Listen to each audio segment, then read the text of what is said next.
Hello दोस्तों, आप सभी का स्वागत है समसामयिक घटना चक्र के इस ऑनलाइन प्लेटफॉर्म पर। मैं मोहित आप सभी का हार्दिक स्वागत करता हूं आज अपने इस वीडियो में।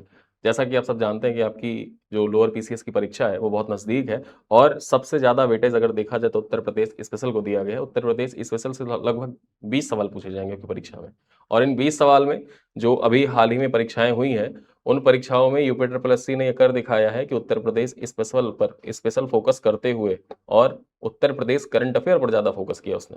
ठीक है, तो लगभग 20 प्रश्न जो पूछे जा रहे हैं उनमें से 10 से 12 प्रश्न ऐसे हैं जो उत्तर प्रदेश करंट अफेयर से आते हैं। और उत्तर प्रदेश करंट अफेयर के लिए आप लोग बहुत ज़्यादा परेशान भी, मुझे डेली मैसेज आते हैं कि सर उत्तर प्रदेश स्पेशल 1 साल का कवर करवा दिए। 6 महीने का हालांकि हम लोगों ने कवर करवाया था, आज से लगभग 15 या 20 दिन पहले हम लोगों ने 6 महीने का कवर करवाया था। लेकिन आज अपने इस वीडियो में हम लोग 1 जुलाई 2026 से लेकर और उसके बाद देखें 1 जुलाई 2025 से लेकर 31 जुलाई 2026 तक के जितने भी महत्वपूर्ण current affair Uttar Pradesh special के दृष्टिकोण से इंपॉर्टेंट है उन सब पे अपने इस क्लास में चर्चा करेंगे। 1 साल का करंट अफेयर कंप्लीट कंपाइल आपको प्रोवाइड किया जा रहा है। इनमें से देखा जाए, जिन लोगों ने हमारा पिछला वीडियो देखा है, जो 6 महीने का करंट अफेयर पढ़ाया था उसको भी यहाँ कवर किया गया है, और जुलाई महीने का जो भी वीडियो पब्लिश हुआ था 5-6 दिन पहले, उस वीडियो के भी महत्वपूर्ण पॉइंट्स को यहाँ पर कवर करने का प्रयास किया गया। यानी एक तरीके से देखा जाए तो होलिस्टिक अप्रोच अपनाते हुए सारे कंपाइल पीडीएफ जितने होते हैं उन सबको एनालाइज करने के बाद में सारा कंटेंट उत्तर प्रदेश स्पेशल का जो है उसको एक साथ समाहित किया गया है, संकलित किया गया है। इसमें जुलाई 2025 से जुलाई 2026 तक के महत्वपूर्ण करंट अफेयर को समाहित किया गया है। यहाँ पर देखा जाए इसकी क्लास पीडीएफ और पीपीटी जो होती है, यानी कि अगर आप चाहते हैं कि जो स्लाइड में पढ़ा रहा हूँ यहाँ पे, ठीक, स्लाइड में बहुत सारा कंटेंट लिखा है और लगभग 150 के आसपास स्लाइड है, तो 150 के आसपास स्लाइड पूरा लाइन बाय लाइन पढ़ना मेरे लिए भी उचित नहीं है और आपके लिए भी उचित नहीं होगा। आप फिर कमेंट करेंगे कि मास्टर साहब आते हैं लाइन बाय लाइन पढ़ के चले जाते हैं। जो इंपॉर्टेंट पॉइंट्स है आपके परीक्षा के दृष्टिकोण से इंपॉर्टेंट फैक्ट्स है, मैं उन फैक्ट्स को बताऊंगा। हाँ, आपको इसको रिवाइज करना है, इस कंटेंट को पूरा का पूरा पढ़ना है, तो आप हमारे व्हाट्सएप ग्रुप से जरूर जुड़ जाइएगा। इसकी क्लास पीडीएफ मैं वहीं पर शेयर करवा दूंगा। जो क्लास पीडीएफ क्लास पीपीटी है इसकी मैं व्हाट्सएप ग्रुप में शेयर करवा देता हूं। उसी व्हाट्सएप ग्रुप से आपको क्लास पीडीएफ पीपीटी मिल जाएगी, जिसको आप प्रिंट आउट करवाना चाहे तो प्रिंट आउट निकलवा लीजिएगा, और प्रिंट आउट निकलवाने के बाद आसानी से पढ़ सकते हैं, या फिर आप अपने फोन से, टैब से, लैपटॉप से, जिससे भी पढ़ना चाहे आसानी से इस प्रिंटेबल पीडीएफ को डाउनलोड करके पढ़ सकते हैं। ठीक है, हमारे व्हाट्सएप ग्रुप में सारी पीडीएफ जो दी जाती है वो प्रिंटेबल होती है। ठीक है, आप उसका प्रिंट निकलवा सकते हैं, आसानी से पढ़ सकते हैं। व्हाट्सएप ग्रुप में जुड़ने का तरीका यह है कि जो हमारा मासिक पैकेज है, करंट अफेयर का मासिक पैकेज जो होता है, उसमें मैं डेली कहता हूं कि जो हमारे करंट अफेयर के मासिक पैकेज होते हैं उन्हीं में सारे स्पेशल जो पीडीएफ होती है सारे दी जाती है। ये भी उत्तर प्रदेश स्पेशल का पीडीएफ है, तो ये पीडीएफ भी उसी मासिक पैकेज में दिया जाएगा। अगस्त महीने का जो हमारा मासिक पैकेज उसको आप ज्वाइन करिएगा, ज्वाइन करने के बाद व्हाट्सएप ग्रुप में जुड़ जाइएगा। कल ये पीडीएफ आपको उसी ग्रुप में शेयर कर दी जाएगी। ठीक है, चलिए स्टार्ट करते हैं। महत्वपूर्ण खबरें कौन कौन सी उत्तर प्रदेश करंट अफेयर के दृष्टिकोण से जो आपके एग्जाम के लिए इंपॉर्टेंट हो जाती हैं। यहां से आपकी परीक्षा में देखा जाए, अगर 10 से 12 सवाल पूछे जा रहे हैं, ठीक है, परीक्षा में 10 से 12 सवाल पूछे जा रहे हैं, तो आराम से यहां से देखा जाए ये क्लास आपके लगभग 8 सवाल 9 सवाल कंप्लीट करवा देगा। चलिए देखते हैं। सबसे पहली खबर क्या है, आईआईटी कानपुर और वियतनाम नेशनल यूनिवर्सिटी के बीच में एक समझौता ज्ञापन हस्ताक्षरित हुआ था। ठीक है, यहां पर देखा जाए आईआईटी कानपुर और वियतनाम नेशनल यूनिवर्सिटी के बीच में समझौता ज्ञापन हस्ताक्षरित हुआ था। बात की जाए तो आईआईटी कानपुर और वियतनाम नेशनल यूनिवर्सिटी ने शैक्षणिक तथा अनुसंधान सहयोग को बढ़ावा देने के लिए एक समझौता ज्ञापन हस्ताक्षरित किया। यह समझौता विज्ञान और अभियांत्रिकी के क्षेत्र में दोनों देशों के बीच द्विपक्षीय साझेदारी को सुदृढ़ करेगा तथा सहयोग का मुख्य क्षेत्र क्या था, कृत्रिम बुद्धिमत्ता, शिक्षा और अनुसंधान में एआई तकनीकी तथा भाषा अधिगम समाधान के लिए अवसंरचना निगरानी, स्मार्ट सिटी विकास, उन्नत कार्बन सामग्रियों के पूर्वानुमान के अनुप्रयोग तथा ड्रोन तकनीकी का उपयोग बचाव कार्यों तथा कृषि उत्पादकता बढ़ाने में किया जाए। इसी वजह से देखा जाए, इसी उद्देश्य से, इन प्रमुख उद्देश्यों को ध्यान में रखते हुए आईआईटी कानपुर ने किसके साथ समझौता ज्ञापन हस्ताक्षरित किया, तो वियतनाम नेशनल यूनिवर्सिटी के साथ समझौता ज्ञापन हस्ताक्षरित किया था। ठीक है, चलिए आगे देखते हैं। अगली खबर क्या है, उत्तर प्रदेश रक्षा गलियारे के लिए एमएसएमई को बढ़ावा दिया जाएगा। यहां पर बात की जाए, डीआरडीओ ने 6 सितंबर 2025 को लखनऊ के defence technology and test centre Amausi में सम्मेलन आयोजित कर एमएसएमई और स्टार्टअप्स के साथ साझेदारी को बढ़ावा देने के लिए घोषणा की। इसका उद्देश्य क्या था, जो डीआरडीओ के द्वारा यह आयोजन किया गया था, इसका उद्देश्य था कि रक्षा में रिसर्च एंड डेवलपमेंट किया जाए, रक्षा क्षेत्र में उत्पादन क्षमता को बढ़ावा दिया जाए, उत्पादन क्षमताओं में तेजी लाकर Uttar Pradesh defence industrial corridor को विकास को गति प्रदान करना। यह पहल कॉरिडोर में स्थानीय आपूर्ति श्रृंखला, नवाचार और आत्मनिर्भर रक्षा निर्माण को सुदृढ़ करने की दिशा में महत्वपूर्ण कदम माना जा रहा है। ठीक है, और इसी वजह से देखा जाए तो डीआरडीओ के द्वारा 6 सितंबर 2025 को लखनऊ में defence technologies and test centre में यहां पर देखा जाए सम्मेलन आयोजित किया गया था। चलिए आगे देखते हैं मिशन शक्ति का 5वां चरण। अब ये जो मिशन शक्ति होता है इसका 5वां चरण कब प्रारंभ किया गया, 22 सितंबर 2025 को प्रारंभ किया गया। ठीक है। मिशन शक्ति का जो 5वां चरण था ये कब प्रारंभ हुआ, ये डेट याद रखिएगा, 22 सितंबर 2025 को प्रारंभ हुआ था। देखा जाए तो यह 30 दिवसीय अभियान महिला सुरक्षा और सशक्तिकरण पर केंद्रित था। अभियान के तहत फुट पेट्रोलिंग, पीआरवी 112 वाहनों की सक्रियता तथा वरिष्ठ पुलिस अधिकारियों के नियमित क्षेत्रीय निरीक्षण पर जोर दिया गया। बात की जाए तो राज्य भर में 44,177 महिला पुलिसकर्मी तैनात की जाएंगी। 57,000 ग्राम पंचायतों तथा 14,000 शहरी बोर्डों में महिला बीट अधिकारी नियुक्त किया गया, जो सीधे महिलाओं से संवाद करने के लिए आयोजित किया गया था। अभियान के दौरान महिला हेल्पलाइन नंबर 1090 के कॉलों पर त्वरित कार्रवाई तथा सभी नगर निगमों में पिंक बूथ की स्थापना सुनिश्चित की गई। ठीक है, तो यहां पर देखा जाए जो मिशन शक्ति है, बेसिकली देखा जाए जो महिला सशक्तिकरण है, महिला सशक्तिकरण को बढ़ावा देने के उद्देश्य से ही ये मिशन शक्ति का 5वां चरण आयोजित किया गया था। मिशन शक्ति का 5वां चरण आयोजित किया गया था। कब आयोजित किया गया, इसका 5वां चरण कब प्रारंभ हुआ था, 22 सितंबर को प्रारंभ हुआ था और ये कितने दिनों तक चला, तो 30 दिवसीय था। ठीक है, 30 दिवसीय अभियान था। चलिए आगे देखते हैं, भारत की पहली टेम्पर्ड ग्लास विनिर्माण इकाई। अब ये जो भारत की पहली टेम्पर्ड ग्लास विनिर्माण इकाई है, इसकी स्थापना कहां पर, यहां पर बात की जाए तो अश्विनी वैष्णव के द्वारा ग्रेटर नोएडा में, नोएडा उत्तर प्रदेश में भारत की पहली टेम्पर्ड ग्लास विनिर्माण इकाई का उद्घाटन किया गया। ठीक है, यह इकाई ऑप्टिमस इलेक्ट्रॉनिक्स और अमेरिकी कंपनी कार्निंग इनकॉर्पोरेटेड के सहयोग से स्थापित किया गया था। दो कंपनियां हैं, ठीक है, आर्टमिस इलेक्ट्रॉनिक्स और कार्निंग इनकॉर्पोरेटेड, इनके द्वारा स्थापित किया गया। 70 करोड़ के निवेश से बनी यह सुविधा इंजीनियर्ड बाय कॉर्निंग ब्रांड के तहत उच्च गुणवत्ता वाला टेम्पर्ड ग्लास बनाएगी, जिसे देश और विदेश में आपूर्ति किया जाएगा। ठीक है, इसका आयात निर्यात भी होगा। पहले चरण में देखा जाए तो यहां पर देखा जाए तो 2.5 करोड़ यूनिट पहले चरण में तथा 600 रोजगार सृजित होने की संभावना। वहीं पर देखा जाए आगे जो दूसरा चरण होगा उसमें 5100 करोड़ रुपए के निवेश के साथ यह क्षमता बढ़ाकर 20 करोड़ कर दी जाएगी और लगभग 4500 नए रोजगार सृजित होने की संभावना बताई गई है। तो इस प्रकार से भारत का पहला टेम्पर्ड ग्लास विनिर्माण इकाई कहां पर स्थापित किया गया, ये नोएडा में स्थापित किया गया। भारत का पहला है, इस वजह से भी इंपॉर्टेंट हो जाता है। चलिए अगली खबर देखते हैं, नेशनल टेस्ट हाउस में रासायनिक प्रयोगशाला की बात कर लेते हैं। नेशनल टेस्ट हाउस गाजियाबाद में एक अत्याधुनिक रासायनिक प्रयोगशाला, जिसका उद्घाटन सितंबर 2025 में किया गया। यह प्रयोगशाला NABL मान्यता प्राप्त है, जो निर्माण, पैकेजिंग, जल, उर्वरक जैसे क्षेत्रों में गुणवत्ता तथा सुरक्षा सुनिश्चित करने के लिए उन्नत रासायनिक परीक्षण प्रदान करती है। देखा जाए तो यह राष्ट्रीय परीक्षणशाला का एक महत्वपूर्ण इकाई है, जो विभिन्न उद्योगों और क्षेत्रों के लिए रासायनिक विश्लेषण प्रदान करती है। ठीक है, तो यहां पर नेशनल टेस्ट हाउस में जो रासायनिक प्रयोगशाला स्थापित की गई, कहां पर, गाजियाबाद में। चलिए अगली खबर देखते हैं, लखनऊ में CSIR स्टार्टअप्स कॉन्क्लेव 2025 का आयोजन किया गया था। ठीक है, यहां पर देखा जाए इसका उद्घाटन किसके द्वारा किया गया, तो केंद्रीय मंत्री जितेंद्र सिंह और उत्तर प्रदेश के मुख्यमंत्री योगी आदित्यनाथ के द्वारा लखनऊ में CSIR स्टार्टअप कॉन्क्लेव 2025 का उद्घाटन किया गया था। इस सम्मेलन का उद्देश्य क्या था, तो विज्ञान और स्टार्टअप को छोटे शहरों तथा टियर 2 टियर 3 कस्बों तक पहुंचाना इसका मुख्य उद्देश्य था। ठीक है, जो विज्ञान और तकनीकी है उसको टियर 2 और टियर 3 शहरों तक पहुंचाने के उद्देश्य से देखा जाए तो लखनऊ में CSIR स्टार्टअप कॉन्क्लेव 2025 का आयोजन किया गया था, जिसका उद्घाटन जितेंद्र सिंह और योगी आदित्यनाथ के द्वारा मिलकर किया गया। यहां पर देखा जाए इसी अवसर पर भारत का पहला सात्विक आकार का, ठीक है, स्वास्तिक आकार का कमल उद्यान, ये स्वास्तिक के आकार का जो कमल उद्यान है, इस कमल उद्यान का उद्घाटन किया गया।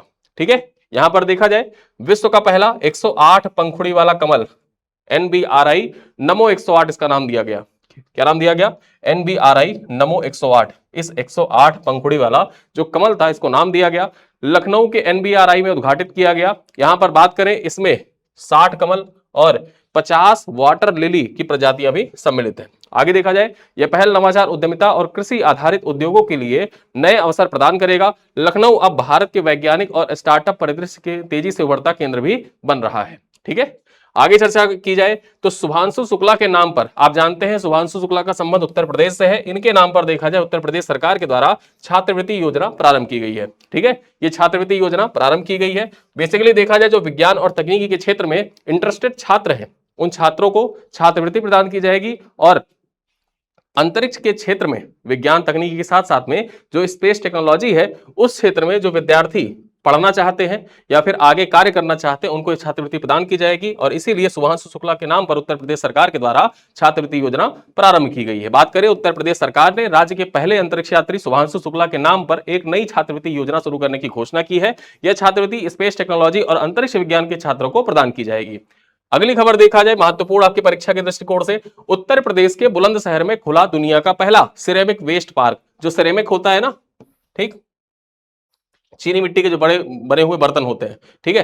तो यहां पर देखा जाए बुलंदशहर में दुनिया का पहला या विश्व का पहला सिरेमिक वेस्ट पार्क खोला गया है। बात की जाए उत्तर प्रदेश के खुर्जा में दुनिया का पहला पूरी तरीके से सिरेमिक कचरे से बना हुआ अनोखी दुनिया नाम से एक सिरेमिक वेस्ट पार्क स्थापित किया गया है। इसे 5.86 करोड़ रुपए की लागत से पीपीपी मॉडल पर विकसित किया गया है। पीपीपी मॉडल का मतलब होता है सार्वजनिक निजी भागीदारी, ठीक है। बात की जाए तो पार्क में 80 टन सिरेमिक कचरे से 100 से अधिक कलाकृतियां बनाई गई हैं, जिसमें टूटी हुई सुराही, कप, केतली से निर्मित बड़ी कलाकृतियां शामिल है। यानी कि ये जो सुराही है, कप है, केतली है, ये छोटे छोटे नहीं, बड़े आकार के, मतलब बहुत बड़े बड़े आकार के यहां पर बनाए गए हैं। सुराही, केतली, ये सब बनाए गए हैं, ठीक है। ये आपको छोटे छोटे यहां पर दिख रहे हैं, लेकिन वहां जो बने हुए हैं ना सिरेमिक वेस्ट पार्क में, वो बहुत बड़े बड़े सिरेमिक से बने हुए वेस्ट, जो सिरेमिक वेस्ट होता है उससे बने हुए कलाकृतियां हैं।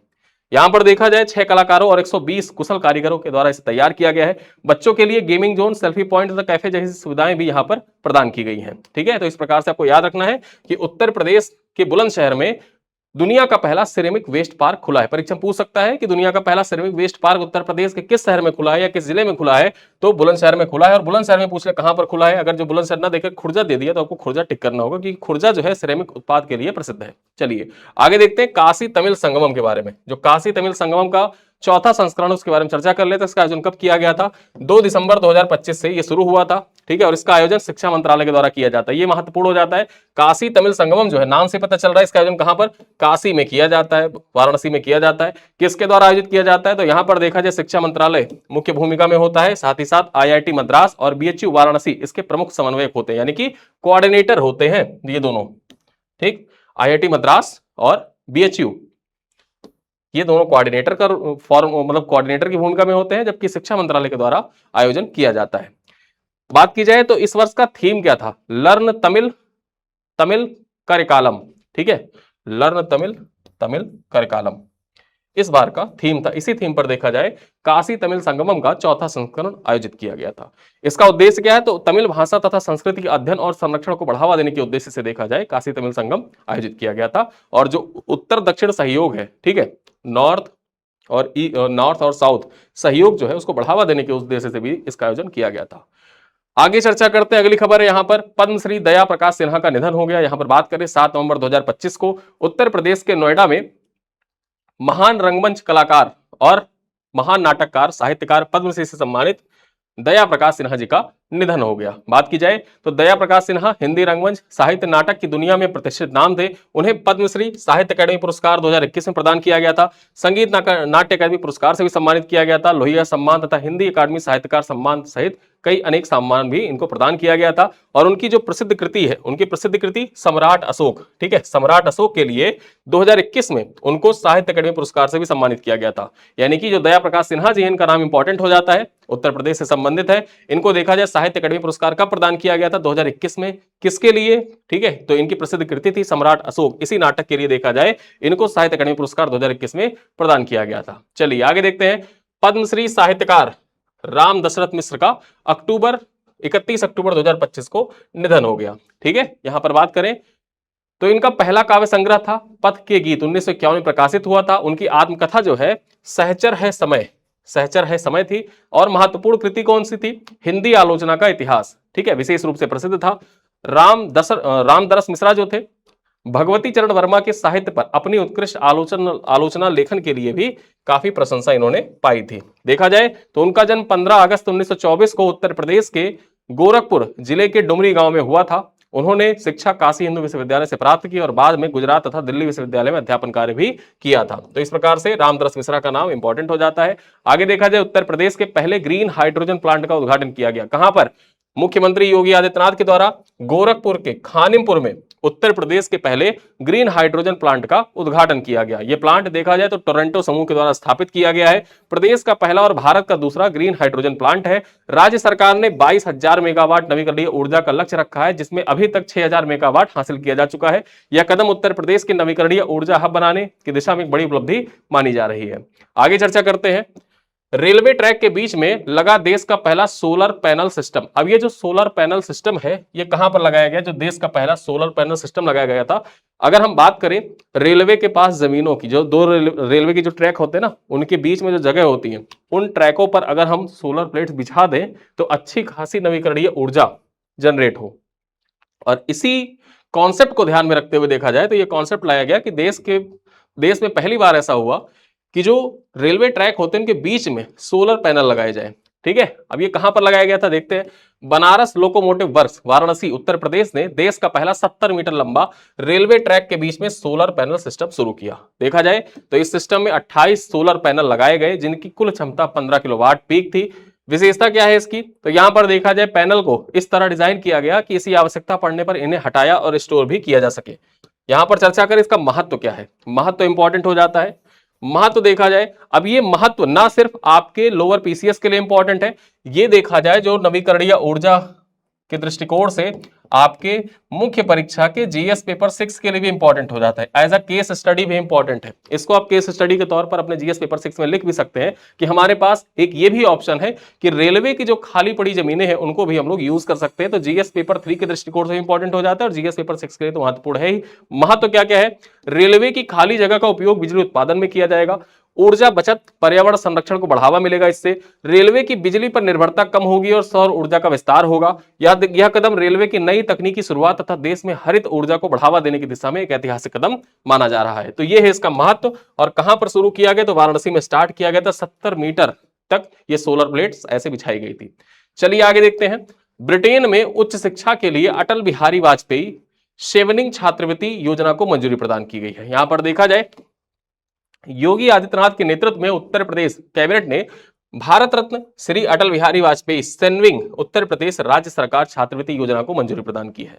इस पहल से राज्य के जो मेधावी छात्र हैं वो यूनाइटेड किंगडम में उच्च शिक्षा प्राप्त कर सकेंगे। यानी कि जो उत्तर प्रदेश के मेधावी छात्र हैं उनको यूके में जाकर अगर हायर एजुकेशन प्राप्त करनी है तो उसके लिए उत्तर प्रदेश सरकार के द्वारा ये अटल बिहारी वाजपेयी सेनविंग छात्रवृत्ति योजना प्रारंभ की गई है। इस प्रतिष्ठित योजना के तहत होगा क्या कि उत्तर प्रदेश के 5 प्रतिभाशाली जो छात्र होंगे उनको ब्रिटेन के किसी प्रतिष्ठित विश्वविद्यालय में 1 वर्षीय स्नातकोत्तर उपाधि प्राप्त करने के लिए हर साल छात्रवृत्ति प्रदान की जाएगी। देखा जाए तो यह छात्रवृत्ति उत्तर प्रदेश सरकार और ब्रिटेन के विदेश राष्ट्रमंडल तथा विकास कार्यालय के बीच में संयुक्त सहयोग से लागू की जाएगी। इसका मुख्य उद्देश्य क्या है कि उत्तर प्रदेश के मेधावी छात्रों को विश्व स्तरीय शिक्षा के लिए यूनाइटेड किंगडम में पढ़ने का अवसर प्रदान किया जाए। ठीक है, चलिए आगे देखते हैं।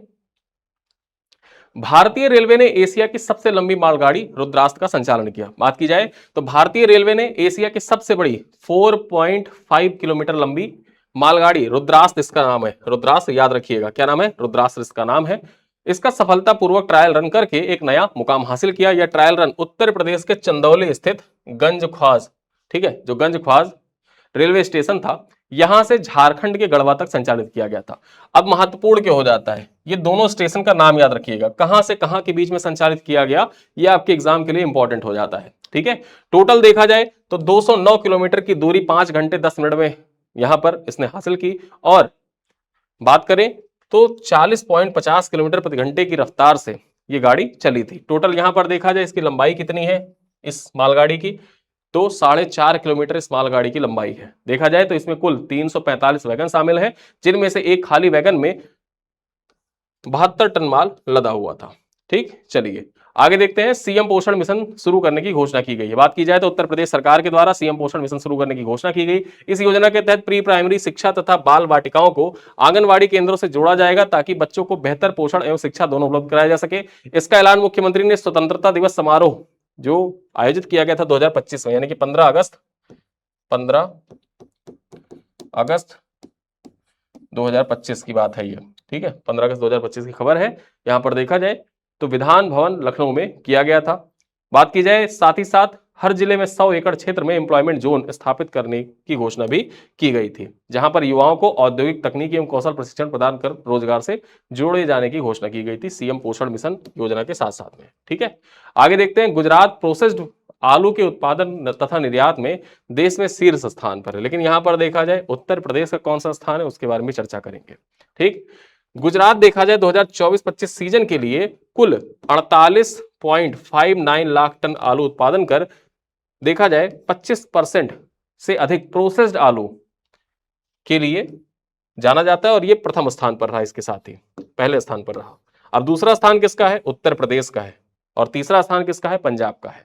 ठीक है, 60% जो होता है ये प्रोसेस्ड उत्पाद वेफर बनाने के लिए, और 40% देखा जाए तो फ्रेंच फ्राइज जो आप खाते हैं ना मैकडी वगैरह में जाके, उनको बनाने में यूज किया जाता है। ठीक है, उत्तर प्रदेश का यहां पर कौन सा स्थान रहा? जो प्रोसेस्ड आलू होते हैं उनके उत्पादन में और निर्यात में उत्तर प्रदेश का स्थान कौन सा है? उत्तर प्रदेश का स्थान दूसरा है।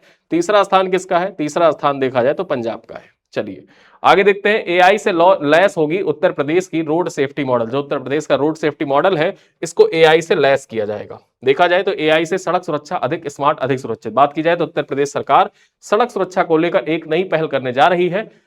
यह पहल आर्टिफिशियल इंटेलिजेंस पर आधारित होगा। इस परियोजना में दुर्घटना की रिपोर्ट, मौसम, वाहन की जानकारी, ड्राइवर का रिकॉर्ड तथा सड़क के ढांचे से जुड़े डेटा को मिलाकर एआई मॉडल बनाया जाएगा। सड़क परिवहन एवं राजमार्ग मंत्रालय ने इस परियोजना को मंजूरी प्रदान कर दी है। इसके तहत उत्तर प्रदेश एआई से सड़क सुरक्षा का परीक्षण करने वाला पहला राज्य बन गया है। ठीक है, यानी कि एआई के माध्यम से सड़क सुरक्षा का परीक्षण करने वाला भारत का पहला राज्य कौन सा? अपना प्यारा उत्तर प्रदेश। बात की जाए, सरकार ने इस परियोजना के लिए 2025-26 के बजट में 10 करोड़ रुपए की मंजूरी भी प्रदान की थी। चलिए आगे देखते हैं, भारतीय नौसेना की पहली महिला फाइटर पायलट के बारे में चर्चा करें। यहां पर देखा जाए उत्तर प्रदेश के बागपत जिले की आस्था पूनिया ने इतिहास रच दिया है। वह भारतीय नौसेना की पहली महिला फाइटर पायलट बन गई है। याद रखना है कहां से संबंधित है, ये बागपत से संबंधित है। ठीक, बात की जाए तो जो आस्था है, आस्था पूनिया, इनको विशाखापट्टनम स्थित आईएनएस डेगा में आयोजित समारोह के दौरान विंग्स ऑफ गोल्ड से सम्मानित भी किया गया था। ठीक है, चलिए आगे देखते हैं, पहला इक्वाइन डिजीज फ्री कंपार्टमेंट। अभी जो देश का पहला इक्वाइन डिजीज फ्री कंपार्टमेंट है, इसकी शुरुआत कहां पर की गई है? तो आइए देखते हैं, उत्तर प्रदेश में देश का पहला इक्वाइन डिजीज फ्री कंपार्टमेंट शुरू हो गया है, जो विश्व पशु पशु स्वास्थ्य संगठन जो है इसके द्वारा मान्यता प्राप्त है। ठीक है, तो परीक्षा में पूछ सकता है कि देश का पहला इक्वाइन डिजीज फ्री कंपार्टमेंट किस राज्य में शुरू किया गया है? 4 ऑप्शन रहेगा, बिहार रहेगा, उसके बाद झारखंड रहेगा, उत्तर प्रदेश रहेगा, दिल्ली रहेगा। तो कहां पर शुरू किया गया? उत्तर प्रदेश में शुरू किया गया है। इस कंपार्टमेंट का मुख्य उद्देश्य भारतीय घोड़ों को कुछ विशिष्ट अश्वीय रोगों से मुक्त रखना है, जिससे वे अंतरराष्ट्रीय खेल प्रतियोगिताओं तथा व्यापार में भाग ले सके। यह सुविधा कहां पर शुरू की गई है? तो यह सुविधा मेरठ में शुरू की गई है। मेरठ आरवीसी सेंटर तथा कॉलेज में स्थापित की गई है। यानी कि परीक्षा पूछे कि पहला इक्वाइन डिजीज फ्री कंपार्टमेंट, अगर ऐसा पूछे किस राज्य में शुरू किया गया है तो उत्तर प्रदेश होगा। अगर पूछे उत्तर प्रदेश के किस जिले में शुरू किया गया है तो वो मेरठ होगा। ठीक है, चलो आगे देखते हैं, एप्पल के नए सीओओ। अब ये जो एप्पल के नए सीओओ यानी कि चीफ ऑपरेटिंग ऑफिसर है, इनका नाम इंपॉर्टेंट क्यों हो जाता है उत्तर प्रदेश के दृष्टिकोण से? बेसिकली देखा जाए तो मूलतः ये उत्तर प्रदेश के ही निवासी है। ठीक, मूलतः ये उत्तर प्रदेश मूल के ही व्यक्ति हैं, इस वजह से नाम इनका इंपॉर्टेंट हो जाता है। दुनिया की सबसे बड़ी टेक कंपनियों में शुमार एप्पल के भारतीय मूल के सबीह खान जो है, इनको अपना नया मुख्य परिचालन अधिकारी यानी कि चीफ ऑपरेटिंग ऑफिसर नियुक्त किया है। बात करें तो उत्तर प्रदेश के मुरादाबाद में जन्मे सबीह अब दुनिया के सबसे प्रतिष्ठित कंपनियों में से एक एप्पल में कमान संभालेंगे। ठीक है, तो आपको याद रखना है, परीक्षा में पूछे सवाल ऐसे कि एप्पल के नए chief operating officer Sabih Khan का संबंध उत्तर प्रदेश के किस जिले से है? तो उत्तर प्रदेश के मुरादाबाद जिले से इनका संबंध है। ठीक है, चलिए आगे देखते हैं, अगली खबर क्या है, भारत का पहला एनिमल बर्थ कंट्रोल प्रशिक्षण केंद्र। अब ये जो भारत का पहला एनिमल बर्थ कंट्रोल प्रशिक्षण केंद्र है, यहां पर चर्चा करें तो लखनऊ नगर निगम तथा human world for animals India ने मिलकर लखनऊ के जरहरा क्षेत्र में भारत का पहला एनिमल बर्थ कंट्रोल प्रशिक्षण केंद्र स्थापित करने का निर्णय लिया है। यह केंद्र आवारा कुत्तों की आबादी को मानवीय तथा वैज्ञानिक तरीके से नियंत्रित करने के लिए बनाया जा रहा है। यह केंद्र पूरे देश के पशु चिकित्सकों, पैरामेड स्टाफ तथा पशु कल्याण संगठनों को 15 दिन का प्रशिक्षण देगा, जिसमें कुत्तों को सुरक्षित तरीके से पकड़ने, ऑपरेशंस, एनेस्थीसिया, बंध्याकरण तकनीकी, ऑपरेशन के बाद देखभाल, रिकॉर्ड कीपिंग तथा कानूनी नियमों के पालन की जानकारी भी प्रदान करेगा। राज्य सरकार ने इस परियोजना के लिए यहां पर देखा जाए 1,25,00,000 रुपए की मंजूरी भी प्रदान की है। ठीक है, यह आवारा कुत्तों को मानवीय प्रबंधन के लिए एक महत्वपूर्ण कदम माना जा रहा है। ठीक है, जो आवारा कुत्ते होते हैं उनका मानवीय प्रबंधन किस प्रकार से किया जाए, इसके लिए भारत का पहला एनिमल बर्थ कंट्रोल प्रशिक्षण केंद्र कहां पर शुरू किया गया? तो यह लखनऊ में शुरू किया गया है। ठीक, लखनऊ में शुरू किया गया। ठीक है, चलो अगली खबर देखें, उत्तर प्रदेश के गाजियाबाद में यशोदा मेडी सिटी का उद्घाटन किया गया। बात की जाए 26 अक्टूबर 2025 को राष्ट्रपति द्रौपदी मुर्मू ने गाजियाबाद के इंदिरापुरम में अत्याधुनिक स्वास्थ्य संस्था यशोदा मेडी सिटी का उद्घाटन किया।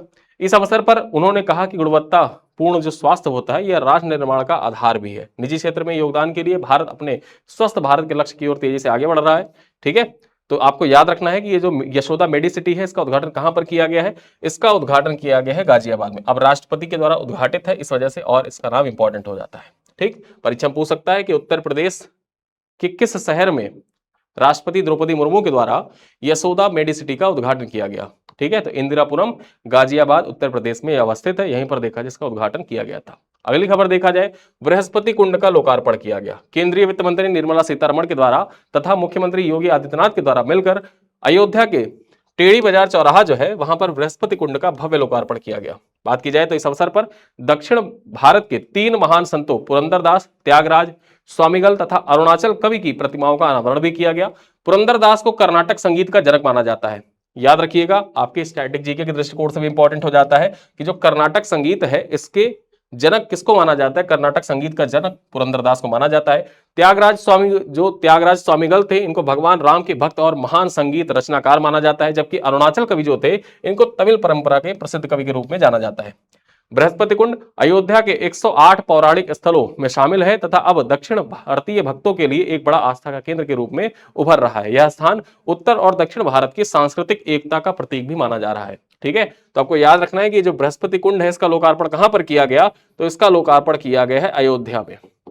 ठीक है, अयोध्या में। चलिए आगे देखते हैं, लखनऊ में टाइटेनियम और सुपर एलॉय मटेरियल प्लांट्स का उद्घाटन किया गया। किसके द्वारा? राजनाथ सिंह के द्वारा। राजनाथ सिंह के द्वारा लखनऊ में टाइटेनियम और सुपर एलॉय मटेरियल्स प्लांट का उद्घाटन किया गया तथा इसको राष्ट्र को समर्पित किया गया। यह संयंत्र पीटीसी इंडस्ट्रीज के द्वारा स्थापित किया गया तथा भारत का पहला निजी क्षेत्र का एरो इंजन और सुपर एलॉय कंपोनेंट्स निर्माण संयंत्र है। ठीक है, तो आपके एग्जाम के लिए इंपॉर्टेंट हो जाता है कि भारत का पहला निजी क्षेत्र का एरो इंजन एवं सुपर एलॉय कंपोनेंट्स निर्माण संयंत्र की स्थापना कहां पर की गई है? लखनऊ में इसकी स्थापना की गई है। ठीक है, ये भारत का पहला है और लखनऊ में टाइटेनियम तथा सुपर एलॉय जो मटेरियल्स प्लांट है इसका उद्घाटन किसके द्वारा किया गया? तो राजनाथ सिंह के द्वारा किया गया है। इतना ही पॉइंट यहां पर इंपॉर्टेंट है आपकी परीक्षा के लिए। चलिए आगे देखते हैं, डायरेक्ट सीड राइस कॉन्क्लेव 2025 का आयोजन। बात की जाए तो इसका आयोजन कहां पर किया गया था? जो डायरेक्ट सीड राइस कॉन्क्लेव है, डीएसआर कॉन्क्लेव, इसका आयोजन कहां पर? वाराणसी में किया गया था। बात की जाए तो इसका आयोजन किसके द्वारा किया गया? ठीक, तो कहां पर किया गया था? इसका आयोजन अंतरराष्ट्रीय चावल अनुसंधान संस्थान में किया गया था। यहां पर देखा जाए तो यह कार्यक्रम राज्य कृषि विभाग की 150वीं वर्षगांठ के अवसर पर आयोजित हुआ, जिसमें वैज्ञानिक, नीति निर्माताओं, औद्योग प्रतिनिधियों तथा किसानों ने पार्टिसिपेट किया था। इसका उद्देश्य क्या था? कि इसका उद्देश्य था कि जलवायु अनुकूल चावल उत्पादन तकनीकों, खासकर डीएसआर पद्धति को बढ़ावा किस प्रकार से दिया जाए। बात की जाए तो उद्घाटन सत्र का विषय क्या था? उद्घाटन सत्र का विषय था direct seed rice progress, vision and policy pathway for large scale adoption. ठीक है, ये इसी थीम पर देखा जाए तो ये डायरेक्ट सीड राइस कॉन्क्लेव 2025 का आयोजन वाराणसी में किया गया था। परीक्षा के दृष्टिकोण से महत्वपूर्ण है, डायरेक्टली पूछा जा सकता है कि उत्तर प्रदेश के किस शहर में डायरेक्ट सीड राइस कॉन्क्लेव 2025 का आयोजन किया गया था? इसका आयोजन वाराणसी में किया गया था और वाराणसी में ही देखा जाए तो अंतरराष्ट्रीय चावल अनुसंधान केंद्र संस्थान भी अवस्थित है। चलिए आगे देखते हैं, मॉडल रॉकेटरी और concert India student competition 2025 Bharat की सबसे बड़ी छात्र नेतृत्व वाली अंतरिक्ष प्रतियोगिता है। ये भारत की सबसे बड़ी छात्र नेतृत्व वाली अंतरिक्ष प्रतियोगिता है। बात की जाए तो उत्तर प्रदेश के कुशीनगर जिले के तुमकुही राज्य क्षेत्र में नारायणी नदी के तट पर मॉडल रॉकेटरी और कॉनसेट इंडिया स्टूडेंट कंपटीशन 2025 का 4 दिवसीय ग्रैंड फिनाले आयोजित किया गया था। यह भारत की सबसे बड़ी छात्र नेतृत्व वाली अंतरिक्ष प्रतियोगिता में से एक है, जिसका आयोजन इन स्पेस के द्वारा इसरो तथा एरोनॉटिकल सोसाइटी ऑफ इंडिया के सहयोग से किया गया था। बात करें तो इसमें देश भर के लगभग 600 छात्र, कुल 71 टीमों ने पार्टिसिपेट किया। 36 टीमें जो थी यहां पर देखा जाए कैनसैट श्रेणी में तथा 35 टीमें जो थी ये मॉडल रॉकेटरी श्रेणी में पार्टिसिपेट की थी। ठीक है, टोटल 71 यहां पर टोटल 71 टीमों ने पार्टिसिपेट किया था।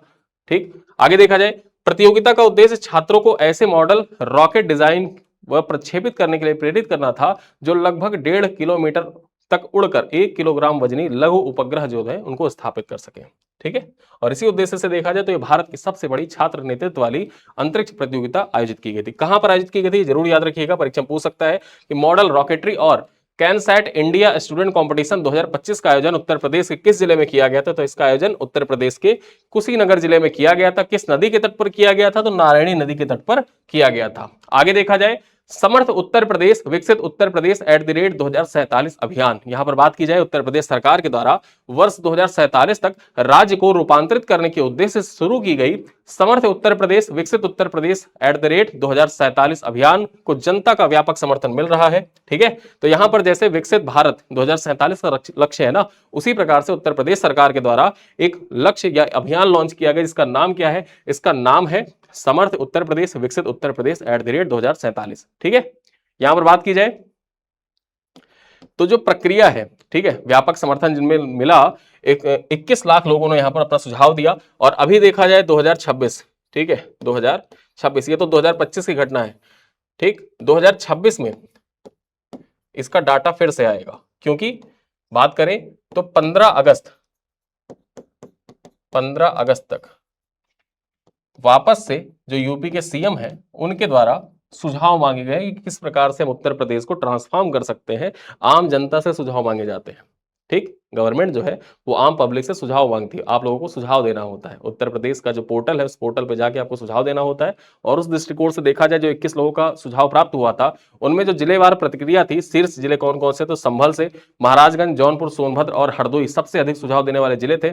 यहां पर बात की जाए तो सबसे कम सुझाव कहां से प्राप्त हुए थे? फिरोजाबाद, इटावा, ललितपुर, महोबा और संत कबीरनगर से सबसे कम सुझाव प्राप्त हुए थे। ठीक है, चलिए आगे देखते हैं। श्री सन फार्मास्यूटिकल द्वारा निर्मित जो कोल्ड कफ सिरप था, उसको प्रतिबंधित कर दिया गया है। बात की जाए तो उत्तर प्रदेश सरकार ने 5 अक्टूबर 2025 को श्री सन फार्मास्यूटिकल के द्वारा निर्मित कोल्ड्रिफ्ट कफ सिरप के गंभीर दुष्प्रभावों के कारण देखा जाए इसको प्रतिबंधित कर दिया। यहां पर देखा जाए तो यह कदम मध्य प्रदेश में 14 बच्चों की मौत तथा गंभीर दुष्प्रभावों की रिपोर्ट मिलने के बाद में ली गई थी। यानी कि हुआ क्या था, घटना क्या थी कि मध्य प्रदेश में 14 बच्चे जो थे, ये कोल्ड्रिफ्ट कफ सिरप पीने के बाद उनकी मृत्यु हो गई थी। और ये किस कंपनी के द्वारा कोल्ड्रिफ्ट कफ सिरप बनाई जाती है? कंपनी का नाम जरूर याद रखना, श्री सन फार्मास्यूटिकल के द्वारा बनाई जाती है। उत्तर प्रदेश में ये दवा दी जाती है और उत्तर प्रदेश सरकार के द्वारा इसको बैन कर दिया गया 5 अक्टूबर 2025 को। चलिए अगली खबर देखते हैं। लखनऊ बना पहला जीरो फ्रेश वेस्ट डंप शहर। जो लखनऊ है, ये पहला, भारत का पहला जीरो फ्रेश वेस्ट डंप शहर बन गया है। बात की जाए, लखनऊ उत्तर प्रदेश का पहला जीरो फ्रेश वेस्ट डंप शहर बन गया है। शहर में प्रतिदिन उत्पन्न 2000 मीट्रिक टन कचरे का 100% वैज्ञानिक प्रसंस्करण किया जा रहा है। नगर निगम और भूमि ग्रीन एनर्जी संयंत्र के द्वारा मिलकर जैविक तथा अजैविक जो कचरे होते हैं उनका अलग अलग निस्तारण किया जाता है। ठीक है, तो यहां पर ये दोनों नाम याद रखिएगा, जो लखनऊ नगर निगम है, साथ ही साथ भूमि ग्रीन एनर्जी, इन दोनों के द्वारा मिलकर जो जैविक तथा अजैविक खतरे हैं, उनका मतलब कचरे होते हैं, उन कचरों का अलग अलग निस्तारण किया जाता है। और इस प्रकार से उत्तर प्रदेश का पहला जीरो फ्रेश वेस्ट डंप शहर कौन सा बन गया है? लखनऊ बन गया है, जहां पर सारा कचरा पूरी तरीके से निस्तारित कर दिया जाता है। चलिए आगे देखते हैं। मेरठ में पहला एआई सक्षम विश्वविद्यालय पायलट प्रोजेक्ट स्टार्ट हुआ। बात की जाए तो मेरठ में कहां शुरू किया गया है? चौधरी चरण सिंह विश्वविद्यालय मेरठ में देश के पहले एआई सक्षम विश्वविद्यालय पायलट की घोषणा की गई। गूगल क्लाउड के सहयोग से विकसित यह प्रणाली छात्रों को एआई आधारित व्यक्तिगत ट्विटर सुविधा प्रदान करती है। वाधवानी एआई ने 85 करोड़ के अनुदान देकर स्वयं तथा पोषण प्लेटफॉर्म पर एआई टूल्स के जोड़े जाने की यहां पर खबर भी है। साथ ही साथ महत्वपूर्ण यह हो जाता है परीक्षा के दृष्टिकोण से कि परीक्षा पूछ ले आपके कि देश के पहले एआई सक्षम विश्वविद्यालय पायलट प्रोजेक्ट कहां पर घोषणा की गई है, कहां पर शुरू किया जाएगा, इसकी घोषणा कहां पर की गई है? तो यहां पर चौधरी चरण सिंह विश्वविद्यालय जो है मेरठ में, यहीं पर स्टार्ट किया जाएगा। ठीक, चलिए आगे देखते हैं। राजभवन का नाम जो है इसको परिवर्तित कर दिया गया है। अब इसको क्या कहा जाएगा? इसको कहा जाएगा जनभवन। आपकी परीक्षा के लिए महत्वपूर्ण हो जाता है कि राजभवन का नाम परिवर्तित करके क्या कर दिया गया है, सवाल ऐसा पूछ ले तो आपको टिक कर देना है कि उत्तर प्रदेश की जो राज्यपाल आवास है, जिसको राजभवन के नाम से आप जानते हैं, इसका नाम परिवर्तित करके अब जनभवन कर दिया जाएगा। गृह मंत्रालय के द्वारा अनुमोदित यह परिवर्तन जन केंद्रित शासन व्यवस्था का प्रतीक माना गया है। अब सभी प्रशासनिक तथा आधिकारिक दस्तावेजों में देखा जाए तो जनभवन नाम का उपयोग अनिवार्य रूप से किया जाएगा। चलिए आगे देखते हैं। ग्रेटर नोएडा में सबसे बड़ा एआई डेटा सेंटर स्थापित किया जाएगा। यहां पर बात की जाए तो ग्रेटर नोएडा में देश का सबसे बड़ा एआई डेटा सेंटर स्थापित किया जाएगा, जिसमें एएम ग्रीन समूह के द्वारा 2.27 लाख करोड़ रुपए का निवेश भी किया जाएगा। यहां पर देखा जाए तो यह 1 गीगावाट क्षमता वाली परियोजना पूरी तरीके से ग्रीन एनर्जी पर आधारित होगी। किस पर? ग्रीन एनर्जी पर आधारित होगी।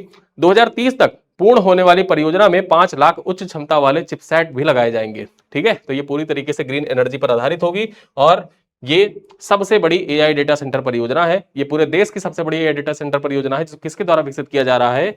यहां पर देखा जाए तो एम ग्रीन समूह के द्वारा विकसित किया जा रहा है। चलिए आगे देखते हैं, निर्यात तैयारी सूचकांक, ठीक है, जो एक्सपोर्ट प्रिपेयर्डनेस इंडेक्स है 2024, इसका जो आंकड़ा था, ये आंकड़ा 2026 में प्रकाशित हुआ। आइए इसको देख लेते हैं। नीति आयोग के द्वारा निर्यात तैयारी सूचकांक 2024 में उत्तर प्रदेश देश भर में कौन से स्थान पर रहा? चौथे स्थान पर रहा। वहीं पर देखा जाए जो भू आबद्ध राज्य होते हैं, भू आबद्ध राज्य यानी कि जो लैंड लॉक्ड स्टेट्स हैं, उनमें देखा जाए उत्तर प्रदेश का कौन सा स्थान है? उत्तर प्रदेश का पहला स्थान है। और राज्य की सफलता में एक जिला एक उत्पाद योजना तथा बेहतर लॉजिस्टिक्स की अहम भूमिका रही है। इस प्रकार से आपको याद रखना है कि निर्यात तैयारी सूचकांक 2024 में उत्तर प्रदेश कौन से स्थान पर रहा? चौथे स्थान पर रहा ओवरऑल। किसके द्वारा जारी किया जाता है? नीति आयोग द्वारा जारी किया जाता है। भू आबद्ध राज्यों में कौन सा स्थान पर रहा? भू आबद्ध राज्यों में पहले स्थान पर रहा। चलिए अगली खबर देखते हैं, स्टार्टअप इकोसिस्टम्स रैंकिंग के बारे में चर्चा करें। यहां पर देखा जाए उद्योग और आंतरिक व्यापार संवर्धन विभाग, जो स्टार्टअप इकोसिस्टम रैंकिंग है, ये किसके द्वारा जारी किया जाता है? तो ये उद्योग और आंतरिक व्यापार संवर्धन विभाग के द्वारा जारी किया जाता है। कंफ्यूज करने के लिए ऑप्शन में नीति आयोग भी दे देगा, लेकिन नीति आयोग यहां पर सही ऑप्शन नहीं है। किसके द्वारा? उद्योग और आंतरिक व्यापार संवर्धन विभाग सही ऑप्शन है। इसके द्वारा देखा जाए तो स्टार्टअप इकोसिस्टम रैंकिंग जारी की जाती है। इसमें उत्तर प्रदेश को टॉप परफॉर्मर कैटेगरी में रखा गया है। राज्यों का जो मूल्यांकन है ये 6 सुधार क्षेत्रों और 19 कार्य बिंदुओं के आधार पर किया गया। गुजरात लगातार 5वीं बार देखा जाए तो बेस्ट परफॉर्मर स्टेट रहा। बेस्ट परफॉर्मर कौन रहा? गुजरात रहा यहां पर, ठीक है। उत्तर प्रदेश स्टार्टअप नीतियों के कारण उभर कर सामने आया है और उत्तर प्रदेश को टॉप परफॉर्मर की कैटेगरी में रखा गया है। टॉप परफॉर्मर की कैटेगरी में रखा गया है। चलिए आगे देखते हैं, पार्वती अर्गा पक्षी अभ्यारण्य के बारे में चर्चा करें। जो पार्वती अर्गा पक्षी अभ्यारण्य है, इसके बारे में देखा जाए तो गोंडा स्थित पार्वती अर्गा पक्षी अभ्यारण्य को इको सेंसिटिव जोन घोषित किया गया है। 1084 हेक्टेयर में फैला हुआ यह रामसर स्थल प्रवासी पक्षियों का एक प्रमुख आवास भी है। देखा जाए तो यह पहल जैव विविधता संरक्षण और इको टूरिज्म को बढ़ावा देगी। और इसी उद्देश्य से आपकी परीक्षा के लिए स्टैटिक जीके के दृष्टिकोण से भी इंपॉर्टेंट हो जाता है कि पार्वती अर्गा पक्षी अभ्यारण्य कहां पर अवस्थित है? ये गोंडा में अवस्थित है और इसको देखा जाए अब इको सेंसिटिव जोन घोषित कर दिया गया है। आते हैं अगली खबर पर, राष्ट्र प्रेरणा स्थल के बारे में। अब ये जो राष्ट्र प्रेरणा स्थल है, कंफ्यूज मत होइएगा, अभी यहां पर देखा जाए जो राष्ट्र प्रेरणा स्थल है उसे जुड़ता जुड़ता एक इलाहाबाद में भी लोकार्पण किया गया, उसके बारे में आगे चर्चा करेंगे। यहां पर राष्ट्र प्रेरणा स्थल के बारे में देख लेते हैं। प्रधानमंत्री नरेंद्र मोदी के द्वारा लखनऊ में राष्ट्र प्रेरणा स्थल का लोकार्पण किया गया है, ठीक है। राष्ट्र प्रेरणा स्थल का लोकार्पण कहां पर? लखनऊ में किया गया। ये राष्ट्र प्रेरणा स्थल है, ठीक है, राष्ट्र प्रेरणा स्थल। देखा जाए तो ये 65 एकड़ में विकसित किया गया है। और खास बात यह है कि अटल बिहारी वाजपेयी, श्यामा प्रसाद मुखर्जी और दीनदयाल उपाध्याय, ये 3 नाम याद रखिएगा। राष्ट्र प्रेरणा स्थल में अटल बिहारी वाजपेयी, श्यामा प्रसाद मुखर्जी और दीनदयाल उपाध्याय की प्रतिमाएं अवस्थित हैं। और ये जो राष्ट्र प्रेरणा स्थल है, इसमें जो प्रतिमाओं की ऊंचाई है वो भी 65 फीट है, ठीक है, 65 फीट की प्रतिमाएं हैं। चलिए आगे देखते हैं, भारत का पहला समर्पित वन विश्वविद्यालय के बारे में चर्चा करें। अब ये जो भारत का पहला समर्पित वन विश्वविद्यालय है, इसको कहां पर स्थापित किया जाएगा? तो गोरखपुर में स्थापित किया जाएगा। ठीक, परीक्षा के लिए इंपॉर्टेंट है कि भारत का पहला समर्पित विश्वविद्यालय कहां पर स्थापित किया जाएगा? गोरखपुर में स्थापित किया जाएगा। यह विश्वविद्यालय वानिकी, वन्यजीव एवं पर्यावरणीय विज्ञान के क्षेत्र में शिक्षा तथा अनुसंधान को बढ़ावा देगा। बात की जाए तो यह पहल पर्यावरण संरक्षण तथा सतत विकास की दिशा में महत्वपूर्ण कदम माना जा रहा है। अगली खबर देखते हैं, छत्रपति शिवाजी महाराज संग्रहालय के बारे में। देखा जाए तो जनवरी 2026 में इसका उद्घाटन कहां पर किया गया? आगरा में किया गया, ठीक है। छत्रपति शिवाजी महाराज संग्रहालय का उद्घाटन कहां पर? आगरा में इसका उद्घाटन किया गया। संग्रहालय में Shivaji and the great escape gallery जो 70 तकनीक पर आधारित है, इसका भी उद्घाटन किया गया। यहां पर देखा जाए तो 1857 के स्वतंत्रता संग्राम से जुड़े रानी लक्ष्मीबाई, नाना साहब और तात्या टोपे की झलक भी प्रदर्शित की गई है, ठीक है। चलिए अगली खबर देखते हैं, यक्ष ऐप के बारे में।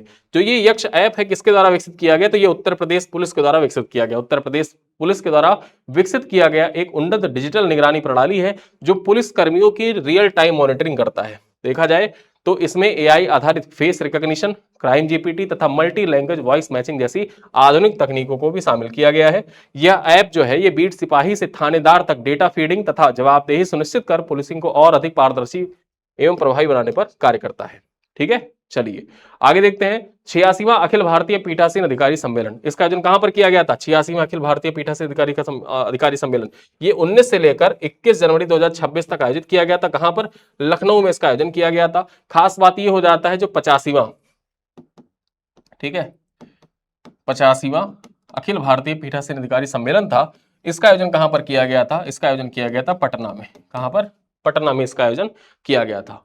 देखा जाए तो सम्मेलन का उद्घाटन किसके द्वारा किया गया? लोकसभा अध्यक्ष ओम बिरला के द्वारा किया गया था, जबकि मुख्यमंत्री योगी आदित्यनाथ की यहां पर विशेष उपस्थिति रही। जो समापन संबोधन था वो आनंदीबेन पटेल के द्वारा दिया गया था।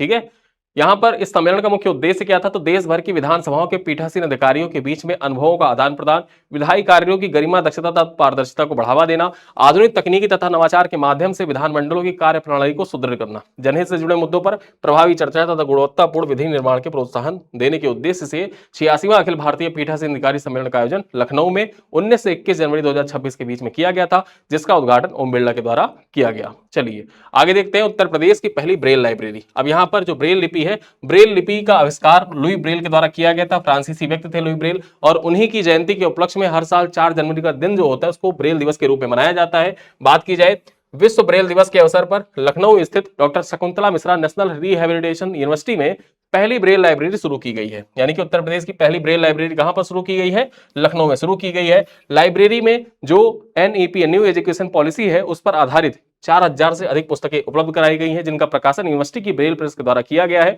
आधुनिक रीडिंग रूम यहां पर विकसित किया गया, जिसमें 150 विद्यार्थी एक साथ बैठकर अध्ययन कर सकते हैं, जिससे दिव्यांग छात्र को उच्च शिक्षा की सुविधा भी मिलेगी। ठीक है, तो आपको याद रखना है कि जो उत्तर प्रदेश की पहली ब्रेल लाइब्रेरी है उसको कहां पर स्थापित किया गया है? लखनऊ में स्थापित किया गया है। चलिए आगे देखते हैं 72वीं सीनियर राष्ट्रीय वॉलीबॉल चैंपियनशिप के बारे में। अब ये इंपॉर्टेंट क्यों हो जाता है? इसका आयोजन वाराणसी में किया गया था। जो 72वीं सीनियर राष्ट्रीय वॉलीबॉल चैंपियनशिप है, इसका आयोजन कहां पर किया गया था? वाराणसी में 4 से लेकर 11 जनवरी 2026 के बीच में किया गया था। महिला वर्ग में केरल ने भारतीय रेलवे को हराकर खिताब जीता था, जबकि पुरुष वर्ग में भारतीय रेलवे विजेता रही थी। यानी कि परिणाम क्या रहा था? महिला वर्ग में किसने जीता? केरल ने जीता। पुरुष वर्ग में किसने जीता? तो भारतीय रेलवे ने जीता है। उत्तर प्रदेश महिला टीम ने 12 वर्ष बाद क्वार्टर फाइनल में पहुंचकर उल्लेखनीय उपलब्धि भी हासिल की थी। यानी 12 साल बाद देखा जाए जो उत्तर प्रदेश की महिला टीम थी वो क्वार्टर फाइनल में पहुंची थी, लेकिन अंततः जो विजेता है वो कौन बनी? केरल बनी थी। चलिए आगे देखते हैं इंडिया फूड एक्सपो 2026 के बारे में। अभी जो इंडिया फूड एक्सपो 2026 है, इसका आयोजन कहां पर किया गया था? लखनऊ में किया गया था। 16 से 18 जनवरी 2026 के बीच में इंडिया फूड एक्सपो के 10वें संस्करण का आयोजन लखनऊ में किया गया। इस प्रदर्शनी का उद्घाटन उप मुख्यमंत्री केशव प्रसाद मौर्य के द्वारा किया गया था। और यहां पर देखा जाए एक्सपो खाद्य प्रसंस्करण, MSME, स्टार्टअप तथा कृषि खाद्य उद्योगों को नई तकनीकी बाजार से जोड़ने पर केंद्रित रहा था। ठीक है, तो इंडिया फूड एक्सपो 2026 आयोजन लखनऊ। चलिए वाराणसी में पहला खादी प्लाजा स्थापित किया जाएगा।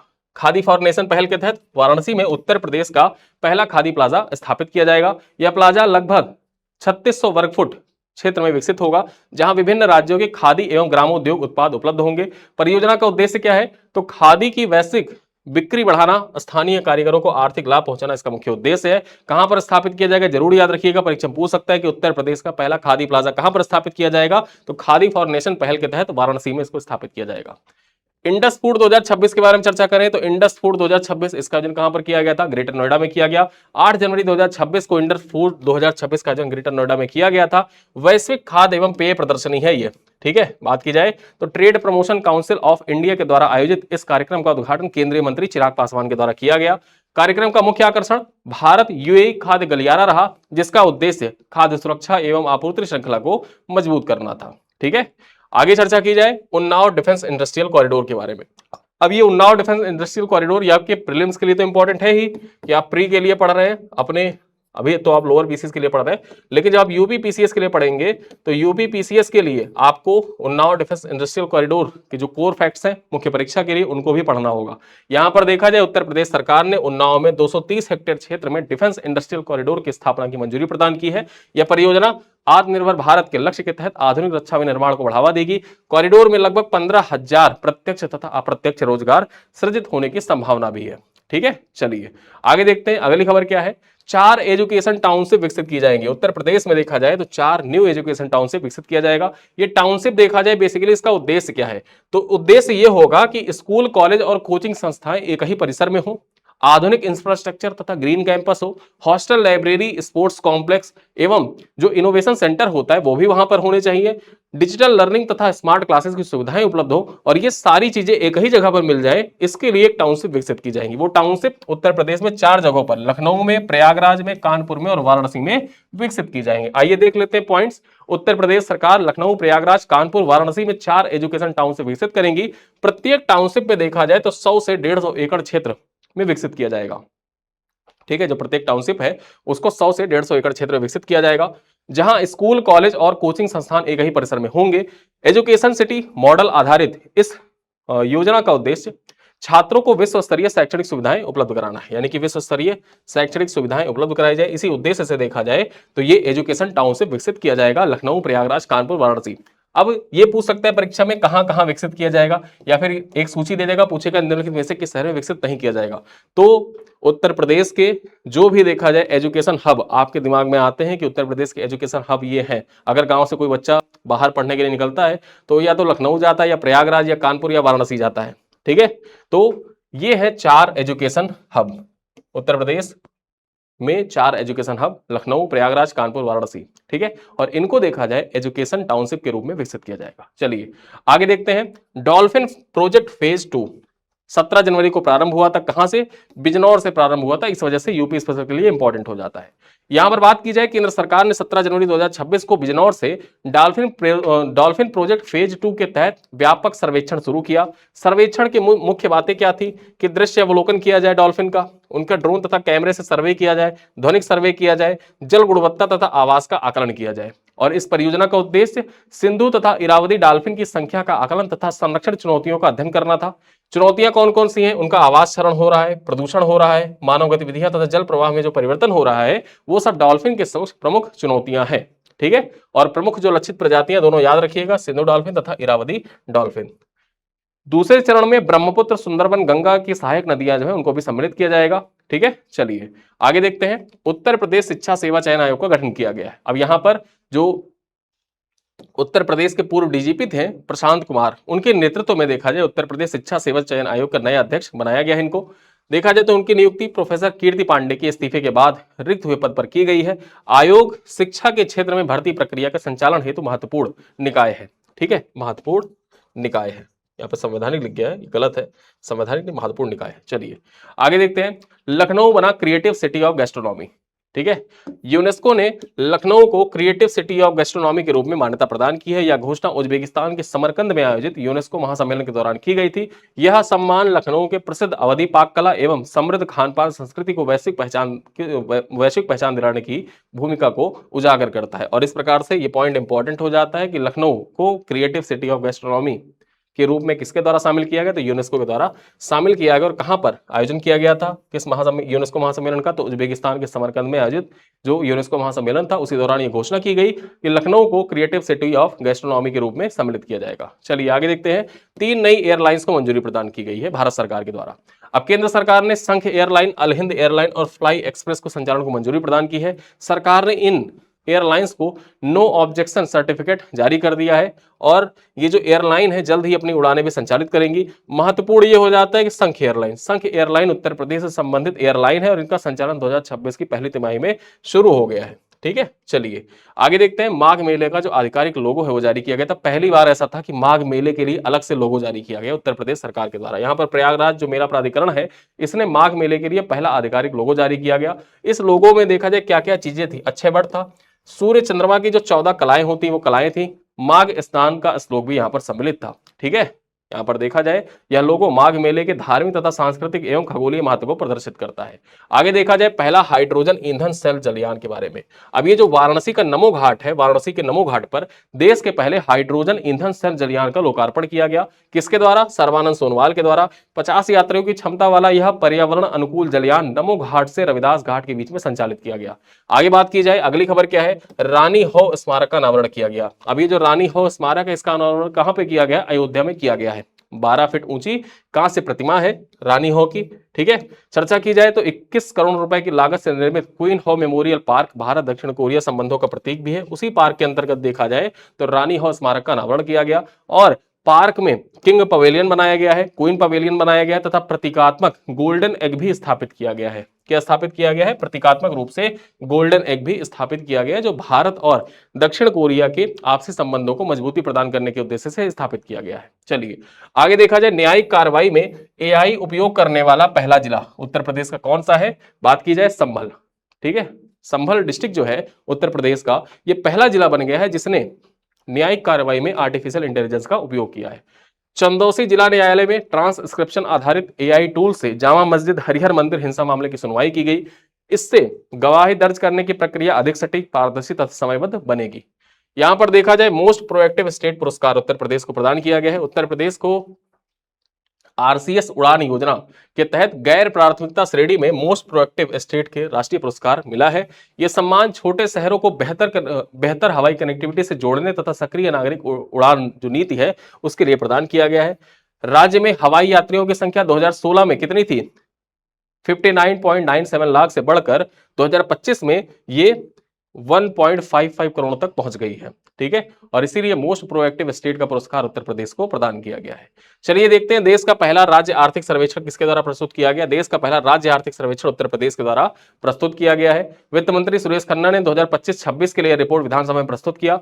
राज्य की अर्थव्यवस्था जो 13.30 लाख करोड़ थी 2016 में, ये बढ़कर कितनी हो गई है? 30.25 लाख करोड़ रुपए हो गई है। चलिए आगे देखते हैं उत्तर प्रदेश का पहला मीडिया टावर। अब ये जो उत्तर प्रदेश का पहला मीडिया टावर है ये कहां पर स्थापित किया गया है? बरेली में खोला जाएगा, मतलब बरेली में स्थापित किया जाएगा।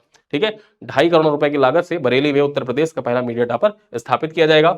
11 मीटर ऊंचे इस टावर में 5000 एलईडी आधारित डिस्प्ले स्क्रीन लगाई जाएंगी। इसके माध्यम से समाचार, सरकारी योजनाओं, जन सूचनाओं का डिजिटल प्रसारण भी किया जाएगा। ठीक है, आगे चर्चा करते हैं नेशनल काऊ कल्चर म्यूजियम।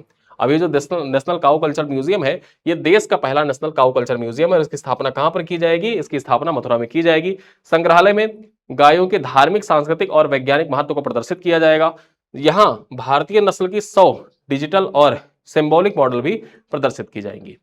आगे चर्चा करते हैं समृद्धि योजना में उत्तर प्रदेश का प्रदर्शन। बात की जाए तो इलेक्ट्रॉनिक्स और सूचना प्रौद्योगिकी मंत्रालय की जो समृद्धि योजना है इसके तहत उत्तर प्रदेश के 4 एक्सेलरेटर को चयनित किया गया है। इसके माध्यम से 35 स्टार्टअप्स को सहायता और 27 स्टार्टअप्स को वित्त पोषण प्रदान किया गया।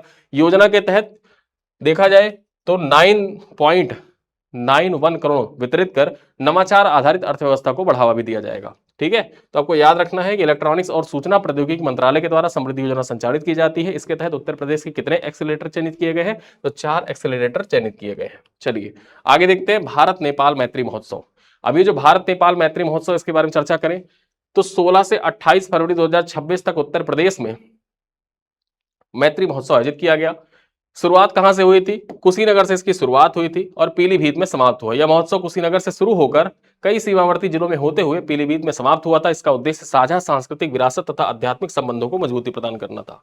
देखा जाए तो ये मैत्री महोत्सव जो भारत नेपाल संबंध है, जिसको आप रोटी बेटी का संबंध कहते हैं, उस नाम से जानते हैं, तो रोटी बेटी के संबंध से रिलेटेड ये भारत नेपाल मैत्री महोत्सव। इसका आयोजन कहां पर? इसका आयोजन किया गया कहां पर? शुरू कहां से हुआ था? कुशीनगर से। और अंत कहां हुआ इसका? पीलीभीत में।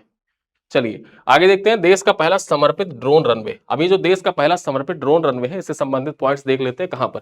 मेरठ में सीमा सड़क संगठन भारत का पहला समर्पित ड्रोन एवं रिमोटली पायलटेड एयरक्राफ्ट रनवे विकसित कर रहा है। 406 करोड़ रुपए की लागत से यह परियोजना 900 एकड़ क्षेत्र में विकसित की जाएगी और इसका उपयोग सैन्य निगरानी, आपदा प्रबंधन तथा ड्रोन प्रशिक्षण के लिए किया जाएगा। याद रखिएगा, देश का पहला समर्पित ड्रोन रनवे कहां पर? मेरठ में। चलिए आगे देखें उत्तर भारत का पहला आर्य गुरुकुलम म्यूजियम। अब यहां पर देखा जाए फिरोजाबाद में उत्तर भारत का पहला आर्य गुरुकुलम म्यूजियम स्थापित किया जा रहा है। संग्रहालय में प्राचीन भारतीय गुरुकुल परंपरा को आधुनिक डिजिटल तकनीकी से प्रदर्शित किया जाएगा। यह पहल सांस्कृतिक विरासत संरक्षण तथा धार्मिक पर्यटन को बढ़ावा भी देगा। ठीक है, अगली खबर देखें मुख्यमंत्री ग्राम परिवहन योजना। अभी जो मुख्यमंत्री ग्राम परिवहन योजना इसका मुख्य उद्देश्य क्या है? तो मुख्यमंत्री ग्राम परिवहन योजना का मुख्य उद्देश्य ग्रामीण क्षेत्रों में सस्ती तथा सुगम परिवहन सुविधाएं उपलब्ध कराना है। इस योजना के तहत 15 से लेकर 28 सीट क्षमता वाले डीजल, सीएनजी तथा इलेक्ट्रिक वाहन चलाने की अनुमति प्रदान की गई है। लाभ क्या होगा? यहां पर देखा जाए जो वाहन चालक होंगे उनको क्या लाभ प्राप्त होगा? तो वाहन परमिट शुल्क में 100% जो छूट है वो प्रदान की जाएगी तथा स्वरोजगार को बढ़ावा भी दिया जाएगा और इसी उद्देश्य से मुख्यमंत्री ग्राम परिवहन योजना शुरू की गई है। चलिए आगे देखते हैं अगली खबर क्या है। अगली खबर है कि रेसिपी आधारित पुष्टाहार व्यवस्था शुरू करने वाला पहला राज्य कौन बन गया है? तो उत्तर प्रदेश रेसिपी आधारित अनुपूरक पुष्टाहार व्यवस्था लागू करने वाला देश का पहला राज्य बन गया है। अप्रैल 2026 से आंगनवाड़ी केंद्रों में बच्चों तथा गर्भवती महिलाओं को पौष्टिक आहार उपलब्ध कराया जाएगा। पारदर्शिता हेतु फेस रिकॉग्निशन सिस्टम भी विकसित किया जाएगा। इस प्रकार से देखा जाए कीवर्ड्स आपको याद रखने हैं, कीवर्ड्स यहां पर दिए गए हैं और मुख्य रूप से रेसिपी आधारित पुष्टाहार व्यवस्था लागू करने वाला देश का पहला राज्य कौन है? परीक्षण सवाल पूछेगा ऐसे, तो ये उत्तर प्रदेश है। चलिए आगे देखा जाए क्लीन एयर मैनेजमेंट प्रोग्राम के बारे में। विश्व बैंक ने उत्तर प्रदेश के क्लीन एयर मैनेजमेंट प्रोग्राम हेतु $299.66 मिलियन ऋण की स्वीकृति प्रदान की है।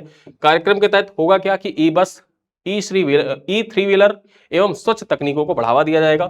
साथ ही साथ देखा जाए तो 200 नए वायु गुणवत्ता मॉनिटरिंग स्टेशन भी स्थापित किए जाएंगे। ठीक है, और यहां पर सहयोग कौन कर रहा है? विश्व बैंक सहयोग कर रहा है। उत्तर प्रदेश के क्लीन एयर मैनेजमेंट प्रोग्राम हेतु निम्नलिखित में से कौन सी संस्था सहयोग कर रही है? 4 ऑप्शन रहेगा, IMF, वर्ल्ड बैंक, या फिर देखा जाए एशियन विकास बैंक और जो यूरोपियन बैंक है वहां पर ऑप्शन रहेगा। आपको टिक क्या करना है? विश्व बैंक टिक करना है। चलिए आगे देखा जाए, नोएडा इंटरनेशनल एयरपोर्ट को लाइसेंस प्रदान कर दिया गया, हालांकि अब ये तो संचालित भी हो गया है, चलने भी लगा है। तो नोएडा इंटरनेशनल एयरपोर्ट कहां पर है? ये जेवर गौतम बुद्ध नगर में है। ग्रीन फील्ड टोटली एयरपोर्ट है, यहाँ पर DGCA का लाइसेंस भी प्राप्त हो गया है। रनवे की लंबाई कितनी है ये याद रखिएगा, रनवे की लंबाई है 3900 मीटर। ठीक है, और प्रारंभिक क्षमता इसकी कितनी है? लगभग 1.2 करोड़ यात्री प्रारंभिक क्षमता है, बाद में देखा जाए इसको बढ़ाकर लगभग 10 करोड़ करने का वादा किया गया है। आगे बात की जाए जल जीवन मिशन 2.0 के बारे में, तो उत्तर प्रदेश जल जीवन मिशन 2.0 के तहत रिफॉर्म लिंक्ड MOU पर हस्ताक्षर उत्तर प्रदेश के द्वारा किया गया। इसका मुख्य उद्देश्य क्या है? ग्रामीण क्षेत्रों में सुरक्षित पेयजल तथा सतत जल प्रबंधन को सुनिश्चित करना। यहां पर देखा जाए तो यह पहल जवाबदेह और पारदर्शी जल सेवा वितरण प्रणाली के लिए विकसित भी की जाएगी। ठीक है, तो उत्तर प्रदेश सरकार के द्वारा रिफॉर्म लिंक्ड MOU हस्ताक्षरित कर दिया गया है जल जीवन मिशन 2.0 के लिए। अगली खबर देखा जाए प्रोजेक्ट गंगा। अब इंपॉर्टेंट है, प्रोजेक्ट गंगा का संबंध किससे है? परीक्षा के लिए इंपॉर्टेंट हो जाता है। इसका जो ब्रॉडबैंड होता है ना, ब्रॉडबैंड के विस्तार से संबंधित है। ठीक है, बात करें तो उत्तर प्रदेश में प्रोजेक्ट गंगा के तहत हाई स्पीड ब्रॉडबैंड विस्तार हेतु MOU हस्ताक्षरित किया गया है। परियोजना के माध्यम से 20 लाख से अधिक घरों तक इंटरनेट सुविधा पहुंचाई जाएगी और इससे ई शिक्षा, टेलीमेडिसिन और ग्रामीण डिजिटल अर्थव्यवस्था को बढ़ावा भी मिलेगा। बात की जाए आगे, दिव्या सिंह ने एक रिकॉर्ड बनाया है। उत्तर प्रदेश की दिव्या सिंह ने एवरेस्ट बेस कैंप तक साइकिल से पहुंचने वाली पहली भारतीय महिला बन गई है। यानी कि जो एवरेस्ट बेस कैंप है वहां तक 14 दिन में साइकिल से पहुंचने वाली पहली महिला कौन बनी है? दिव्या सिंह बनी है। उन्होंने यह चुनौती मात्र 14 दिनों में पूरा किया है और यह उपलब्धि साहस, धैर्य तथा महिला खेल सशक्तिकरण का प्रतीक भी माना जा रहा है। चलिए आगे देखते हैं, गोरखपुर में सॉफ्टवेयर टेक्नोलॉजी पार्क स्थापित किया जाएगा। बात की जाए गोरखपुर में software technology park of India के अंतर्गत नया टेक्नोलॉजी पार्क शुरू हुआ है। यह पार्क स्टार्टअप, MSME तथा IT कंपनियों को आधुनिक सुविधाएं प्रदान करेगा। परियोजना राज्य के IT हब बनाने तथा रोजगार बढ़ाने की दिशा में सहायक सिद्ध होगा। मुख्य विशेषताएं क्या है? स्टार्टअप्स को प्रोत्साहन, MSME को सहयोग, IT कंपनियों के लिए आधुनिक सुविधाएं तथा रोजगार के नए अवसर खोलने का कार्य भी करेगा यह सॉफ्टवेयर टेक्नोलॉजी पार्क। चलिए आगे देखते हैं निवेश मित्र 3.0 पोर्टल के बारे में। यहां पर देखा जाए मुख्यमंत्री योगी आदित्यनाथ के द्वारा 24 मार्च 2026 को निवेश मित्र 3.0 पोर्टल लॉन्च किया गया और यहां पर इसकी विशेषताएं क्या है? विशेषताएं पहले देख लेते हैं। चैटबॉट यहां पर AI आधारित चैटबॉट है, रियल टाइम SMS अलर्ट की सुविधा मिलती है, साथ ही साथ सरल, पारदर्शी और तेज प्रक्रिया संचालित की जाती है इसके तहत। ठीक है, और इसका उद्देश्य बेसिकली देखा जाए तो किस उद्देश्य से इसको लॉन्च किया गया है, तो इसके पीछे उद्देश्य यह है कि निवेश प्रक्रियाओं को सरल, पारदर्शी और तेज किस प्रकार से बनाया जाए, इसी दृष्टिकोण से निवेश मित्र 3.0 पोर्टल लॉन्च किया गया है। चलिए आगे देखते हैं, मोहसिना किदवई का निधन हो गया है। जो मोहसिना किदवई है इनका निधन हो गया, महत्वपूर्ण हो जाता है क्योंकि ये देखा जाए मेरठ की पहली महिला सांसद रही हैं। मेरठ की पहली महिला सांसद रही हैं। चर्चा करें, पूर्व केंद्रीय मंत्री और वरिष्ठ कांग्रेस नेत्री मोहसिना किदवई का 8 अप्रैल 2026 को निधन हो गया। वो मेरठ लोकसभा क्षेत्र से 2 बार सांसद चुनी गई और मेरठ की पहली महिला सांसद रही हैं। उन्होंने स्वास्थ्य, पर्यटन तथा परिवहन मंत्रालयों में महत्वपूर्ण जिम्मेदारियां भी संभाली है। आगे चर्चा की जाए जैम पोर्टल के बारे में। जैम पोर्टल पर रिकॉर्ड खरीदारी हुई है उत्तर प्रदेश में। बात करें तो उत्तर प्रदेश ने जैम पोर्टल के माध्यम से 22,337 करोड़ रुपए की रिकॉर्ड खरीदारी की है। केंद्र सरकार ने राज्य को मॉडल स्टेट घोषित कर इसकी पारदर्शी खरीद नीति की सराहना भी की है। इस पहल से MSME की भागीदारी तथा सरकारी खरीद में पारदर्शिता और ज्यादा बढ़ी है। ठीक है, तो ये याद रखिएगा, प्रमुख आंकड़े के दृष्टिकोण से इंपॉर्टेंट हो जाता है। 22,337 करोड़ रुपए की रिकॉर्ड खरीदारी जेम पोर्टल के माध्यम से की गई है। गोरखपुर का नाम Guinness book of world record में दर्ज किया गया। अब गिनीज वर्ल्ड रिकॉर्ड में नाम दर्ज किया गया है, किस लिए दर्ज किया गया है? ये AI फॉर ऑल जो अभियान था ना, AI फॉर ऑल अभियान के तहत 7,64,187 ऑनलाइन पंजीकरण कराया गया है और इसी के लिए गिनीज वर्ल्ड रिकॉर्ड में नाम दर्ज किया गया है गोरखपुर का। बात करें तो यह अभियान TCS फाउंडेशन और अन्य संस्थानों के सहयोग से चलाया गया था। इसका उद्देश्य युवाओं को AI, साइबर सुरक्षा तथा डिजिटल साक्षरता के प्रति जागरूक करना था। ठीक, आगे चर्चा करें, दिल्ली देहरादून इकोनॉमिक कॉरिडोर के बारे में चर्चा करते हैं। दिल्ली देहरादून इकोनॉमिक कॉरिडोर जो है, यह मुख्य रूप से बात करें तो दिल्ली, उत्तर प्रदेश और उत्तराखंड के बीच में 213 किलोमीटर लंबा 6 लेन हाई स्पीड मार्ग है। ठीक है, 213 किलोमीटर लंबा 6 लेन हाई स्पीड मार्ग है। बात की जाए तो प्रधानमंत्री नरेंद्र मोदी ने 12,000 करोड़ रुपए की लागत वाले दिल्ली देहरादून इकोनॉमिक कॉरिडोर का उद्घाटन किया। इससे दिल्ली देहरादून की जो यात्रा है उसका समय जो है घट के कितना हो जाएगा, इसका समय घटकर हो जाएगा मात्र 2.5 घंटा। ठीक है, चलिए आगे देखते हैं। उत्तर प्रदेश में न्यूनतम मजदूरी की दरें जो है ये लागू कर दी गई हैं। न्यूनतम मजदूरी दरें लागू की गई हैं। कुछ दिन पहले आपने न्यूज़पेपर में पढ़ा होगा कि ग्रेटर नोएडा में बहुत प्रोटेस्ट हुए थे, जो न्यूनतम मजदूरी है उसको लेकर बहुत प्रोटेस्ट हुए थे, और उन प्रोटेस्ट के बाद सरकार के द्वारा जो न्यूनतम मजदूरी है वो निर्धारित की गई।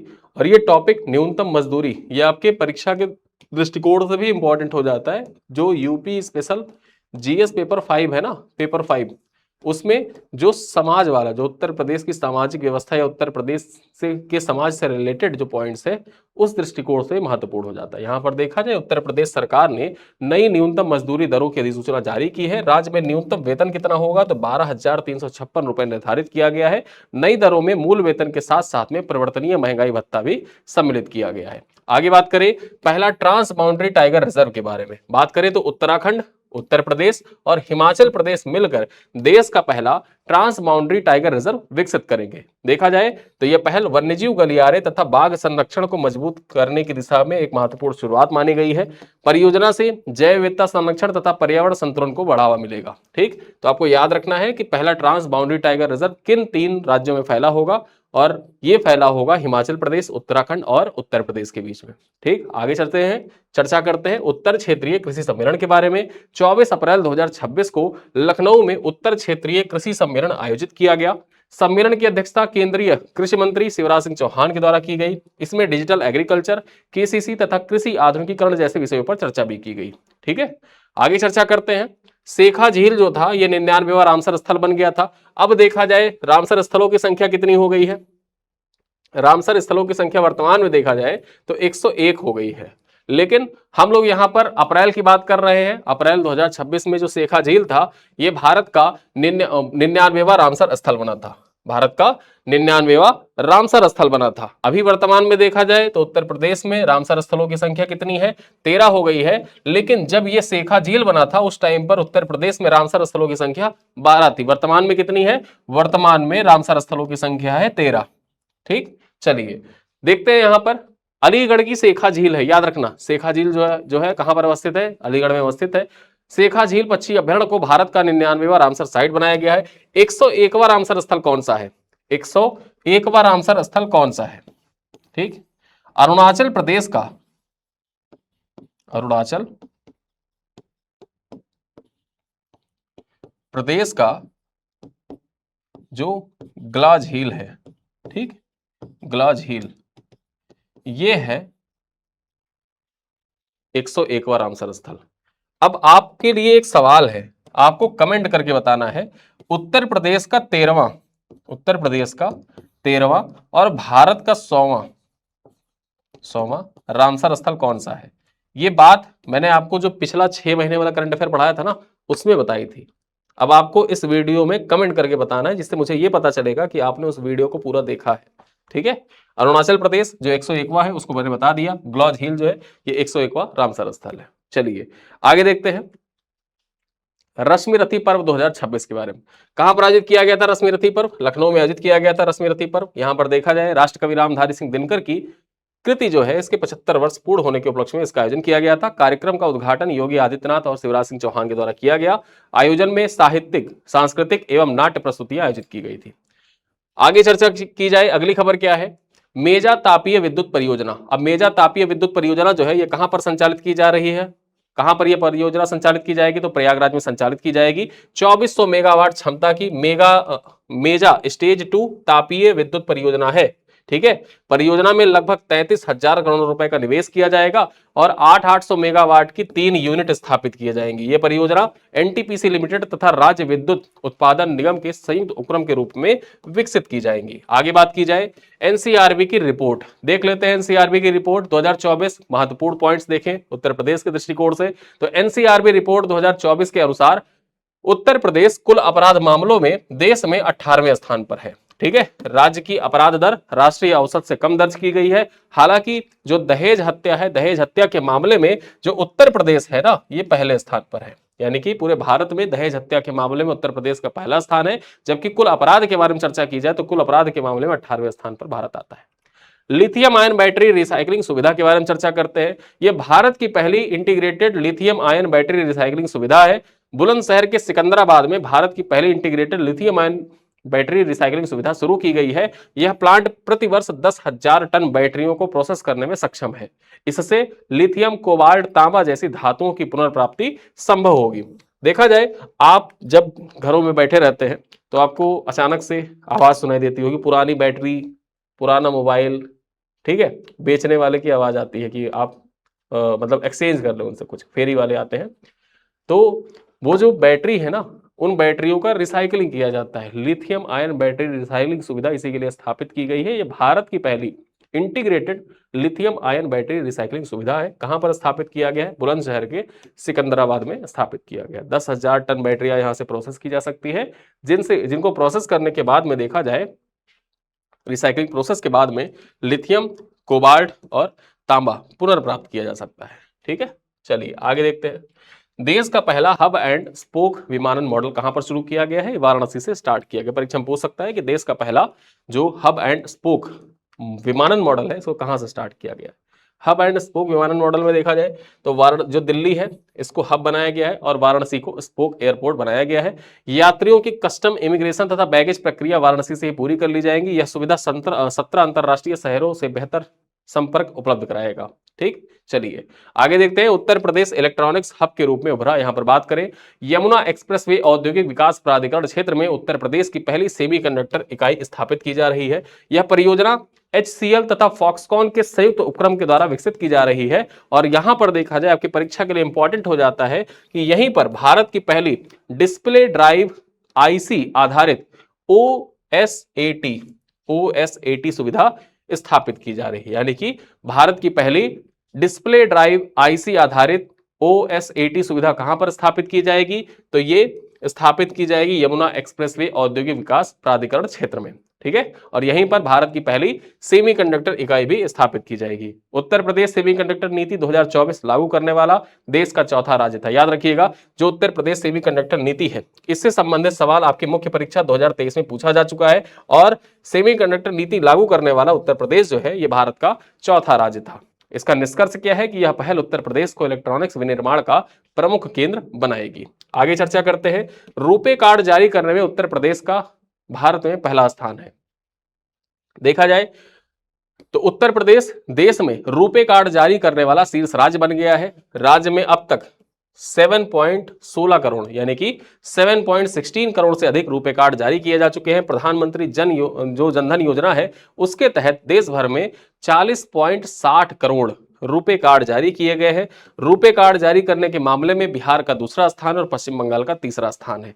यहां पर टेबल यहां पर बना भी दिया गया है। पहले पर कौन है? उत्तर प्रदेश, दूसरे पर बिहार और तीसरे पर पश्चिम बंगाल है। चलिए आगे देखते हैं। उत्तर प्रदेश स्टार्टअप नीति 2026 लागू की गई है। उत्तर प्रदेश स्टार्टअप नीति 2026 के तहत 100 करोड़ रुपए तक के दीर्घकालिक निवेश को प्रोत्साहन दिया जाएगा। उत्तर प्रदेश स्टार्टअप मिशन को नोडल एजेंसी बनाया गया है। बात करें तो सस्टेनेबल अलाउंस बढ़ाकर 20,000 रुपए प्रति माह तक, प्रोटोटाइप अनुदान 10 लाख रुपए पर कर दिया गया है।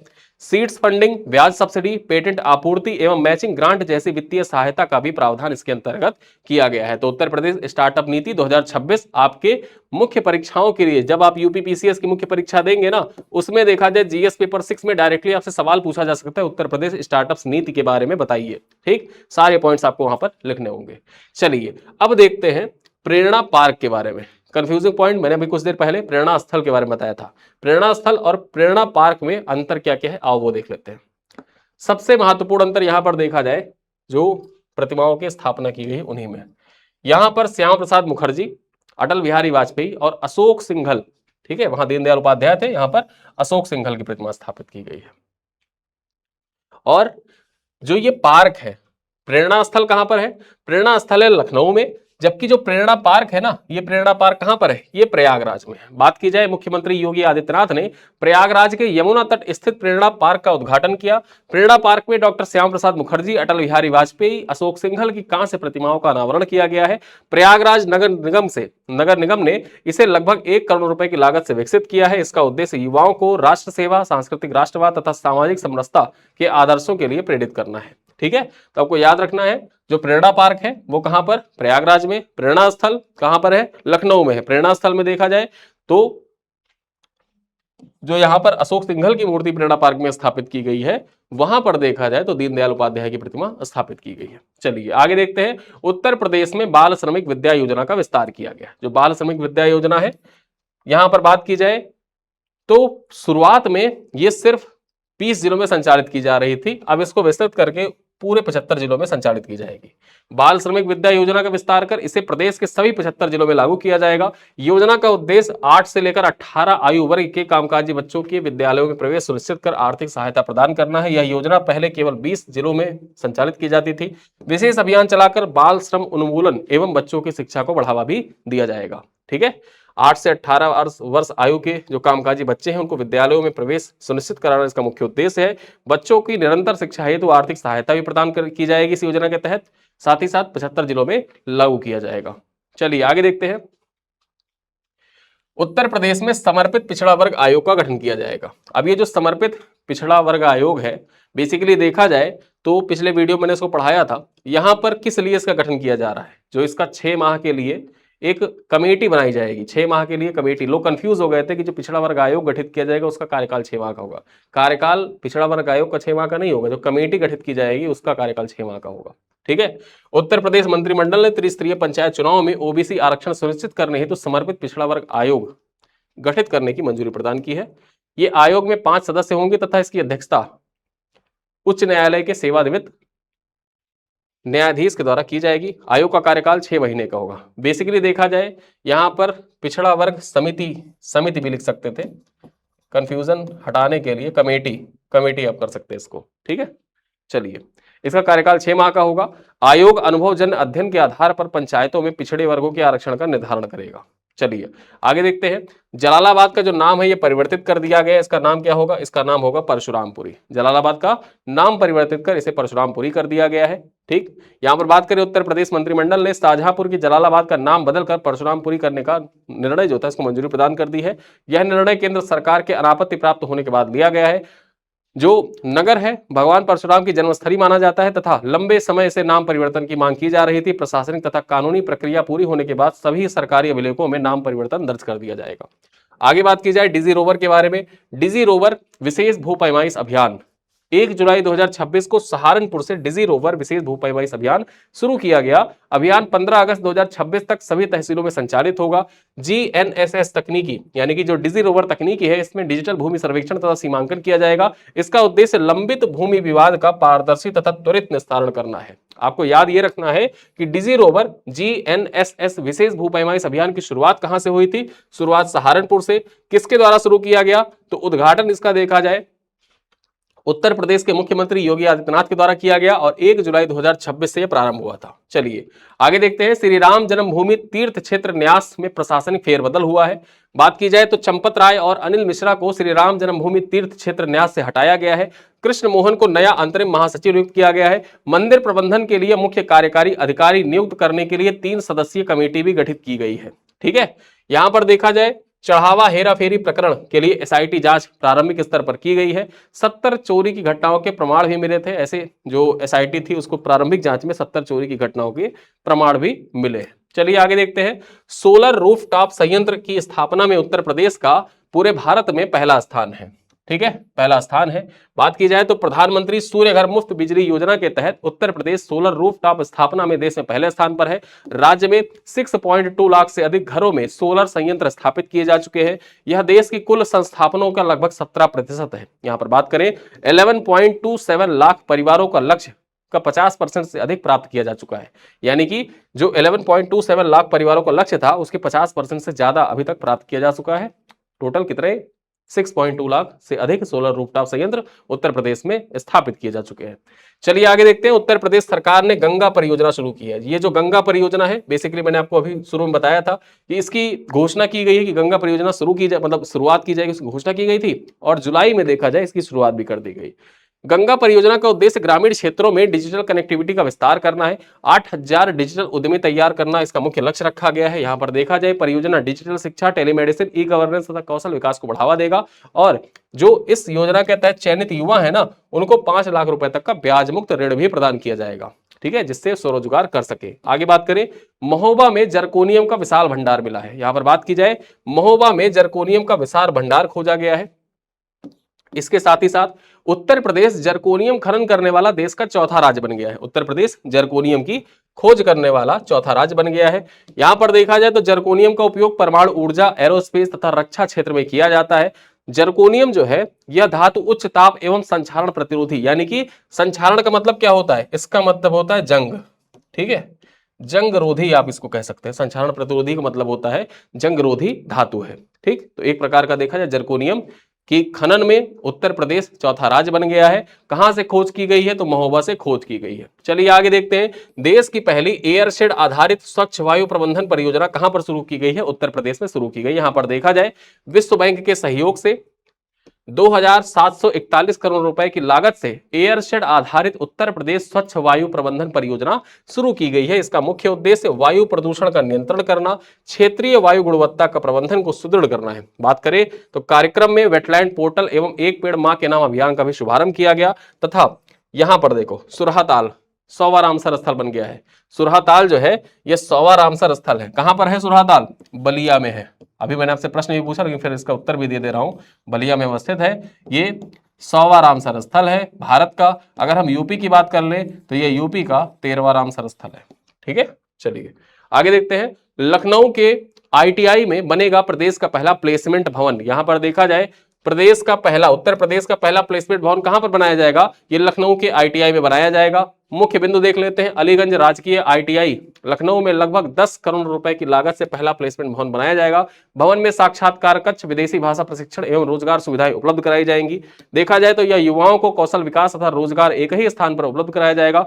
परियोजना के लिए शासन से मंजूरी मिल चुकी है। आगे बात करें, मुख्यमंत्री कैशलेस चिकित्सा उपचार योजना हेतु पोर्टल लॉन्च किया गया है। उत्तर प्रदेश सरकार ने मुख्यमंत्री कैशलेस चिकित्सा उपचार योजना के लिए एक समर्पित पोर्टल लॉन्च किया है। योजना में शिक्षकों को तथा उनके आश्रितों को शामिल किया जाएगा। लाभार्थी को, यानी कि जो शिक्षक हैं, उनको 5 लाख रुपए तक का कैशलेस उपचार प्रदान किया जाएगा। योजना आधार KYC आधारित एवं आयुष्मान भारत की तर्ज पर संचालित की जाएगी। और मुख्य लाभ क्या होगा कि कैशलेस उपचार की सुविधा मिलेगी, 5 लाख तक का जो लाभ है ये दिया जाएगा। आधार KYC आधारित होगा, आयुष्मान भारत की तर्ज पर इसको विकसित किया गया है। चलिए आगे देखते हैं। लखनऊ में नौसेना शौर्य वाटिका का उद्घाटन किया गया। बात करें तो राजनाथ सिंह एवं योगी आदित्यनाथ ने लखनऊ में नौसेना शौर्य वाटिका का उद्घाटन किया। यह संग्रहालय इकाना क्रिकेट स्टेडियम के निकट 2 एकड़ क्षेत्र में विकसित किया गया है। बात करें तो इसका उद्देश्य भारतीय नौसेना की वीरता एवं राष्ट्र सेवा का प्रदर्शन करना था। साथ ही साथ देखा जाए इस कार्यक्रम में ऑपरेशन सिंदूर के दौरान जो भारतीय नौसेना की भूमिका है उसका उल्लेख भी किया गया उद्घाटन सत्र के दौरान, ठीक। चलिए आगे देखते हैं। उत्तर प्रदेश की निर्यात पहली बार 2 लाख करोड़ पार कर गई है। ये देखा जाए आपके GS पेपर 6 के दृष्टिकोण से भी इंपॉर्टेंट हो जाता है। मैं आपको करंट अफेयर उत्तर प्रदेश का पढ़ा रहा हूं। उत्तर प्रदेश का करंट अफेयर लोअर PCS के दृष्टिकोण से पढ़ा ही रहा हूं। लोअर PCS के साथ साथ में आपके UP PCS प्रीलिम्स और UP PCS मुख्य परीक्षा में कौन कौन से पॉइंट्स उपयोगी हो सकते हैं वो बातें भी आपको बताते जा रहा हूं। बात करें तो वित्तीय वर्ष 2025-26 में उत्तर प्रदेश का निर्यात जो है ये 2,01,241 करोड़ रुपए रहा है, ठीक है। 2,01,241 करोड़ रुपए रहा है। उत्तर प्रदेश देश का 5वां सबसे बड़ा निर्यातक राज्य बन गया है, ठीक है। गौतम बुद्ध नगर, अगर हम जिलावार बात करें तो गौतम बुद्ध नगर जो है ये सर्वाधिक निर्यातक जिला रहा है उत्तर प्रदेश का। सबसे ज्यादा एक्सपोर्ट कहां से किए गए, गौतम बुद्ध नगर से किया गया है। और उत्तर प्रदेश के द्वारा सबसे ज्यादा निर्यात किन चीजों का किया गया, तो इलेक्ट्रॉनिक्स, विद्युत मशीनरी, परिधान, फुटवेयर और मांस उत्पाद का सबसे ज्यादा निर्यात किया गया है। चलिए आगे देखते हैं। लोक सेवा अधिकरण के पदाधिकारियों की जो आयु सीमा है वो बढ़ा दी गई है। पहले यहां पर देखा जाए जो अध्यक्ष थे उनकी आयु सीमा 65 साल थी, अब इसको बढ़ाकर कितना 67 साल कर दी गई है। उपाध्यक्ष एवं सदस्यों की आयु सीमा जो 62 थी इसको बढ़ाकर कितना कर दिया गया है, 65 साल कर दिया गया है, ठीक। चलिए अगली खबर देखते हैं। उत्तर प्रदेश में शिशु मृत्यु दर घटी है, मातृ मृत्यु दर जो बढ़ी है। सैंपल रजिस्टर सिस्टम जो एसआरएस की रिपोर्ट आती है उसके अनुसार 2024 में नवजात मृत्यु दर 25, शिशु मृत्यु दर 35 तथा 5 वर्ष से कम आयु का जो मृत्यु दर है वो 41 प्रति 1000 जीवित जन्म हो गई है। Kangaroo mother care, milk bank, CPAP machine, नियमित टीकाकरण एवं MNCU जैसी जो पहले हैं उनके द्वारा शिशु मृत्यु दर को कम किया गया है। बात करें तो मातृ मृत्यु दर अनुपात 2024 में बढ़कर 154 हो गया, जो प्रति 1 लाख जीवित जन्म हो गया है। रिपोर्ट में प्रसव पूर्व देखभाल, प्रसव प्रबंधन एवं जन्म के बाद शुरुआती 48 घंटों की स्वास्थ्य सेवाओं को मजबूत करने पर बल भी दिया गया है। ठीक है, आगे बात करते हैं। 46वीं जूनियर राष्ट्रीय रोइंग चैंपियनशिप गोरखपुर में आयोजित किया गया। यहां पर बात की जाए 46वीं जूनियर राष्ट्रीय रोइंग चैंपियनशिप का आयोजन 17 से 21 मई 2026 तक रामगढ़ ताल गोरखपुर में आयोजित किया गया। प्रतियोगिता में 20 राज्यों के लगभग 297 खिलाड़ियों ने पार्टिसिपेट किया था।